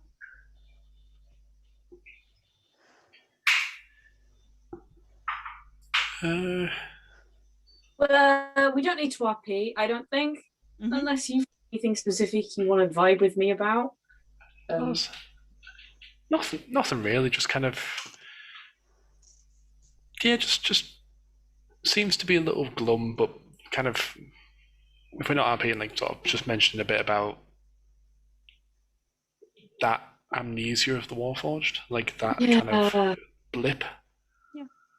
I'll back and forth with you what I know about it. Yeah. Hathor will try and cheer you up with engine talk and arcane talk, and we'll throw in the compliment about being able to help the Warforged. And in return, naturally at all. Well, in return, I shall offer to help improve the pronunciations of certain Cortan words. Just to smooth it out a little. Just teach me some slang. He just drops it into like academic sentences. Tell Hathor how to say fuck. Yeah. Would I know how to say fuck? Would I know how to say that? I mean, Turing never taught you it purposefully, but Turing did swear in Cortan. I will kind of stop for a second and think, and then kind of go. I'll lean in, and then say it. Whisper fuck in my ear. Yeah, Ezra whispers fuck in Cortan in your ear. Nice. It's very sexy. Well, not right in the ear, just kind of more like so none of the other rest of the crew hear me. Swearing in Cotan. When they do, say fuck. Okay. Very Like fair. that. I was imagining it more like fuck. Yep, exactly like that. Exactly like that. They enjoy themselves. And you guys wake at the early morning as the dome collapses. And there's just a little bit more to go. So, you guys, can I have one more survival check, please? With advantage from Cacula. Okay. You get to do a minute. You go to bed. 1 sec, sorry.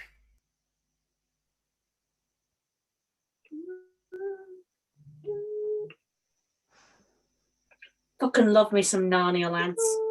Oh wait, I forgot to do it with advantage. You can do it with advantage, yeah. I'll just roll it again. Doopy doop. Oh, well, there we it's go. 16 is the answer. 16 It's is fine. 16 is fine.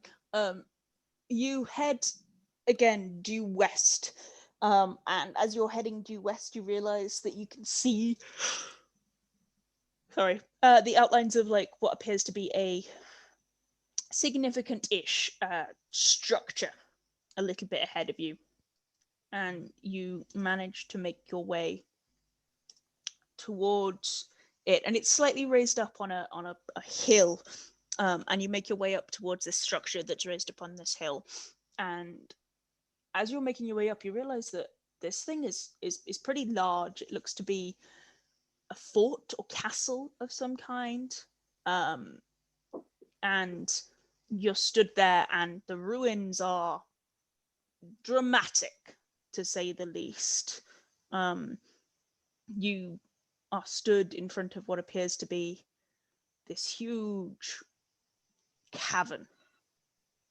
Give the map a minute to load because it's quite a big. There we go. Sexy.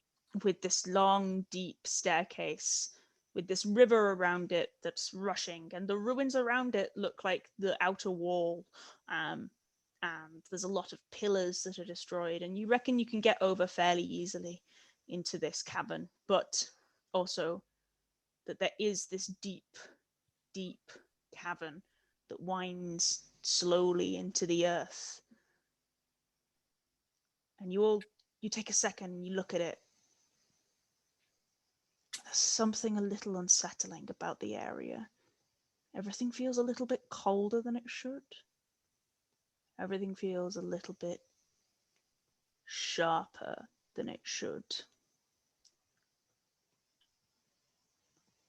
Lusa, you're absolutely certain this is where the prince meant. You don't know how you know, but you do know. And you look down into this deep, deep well. You take a breath.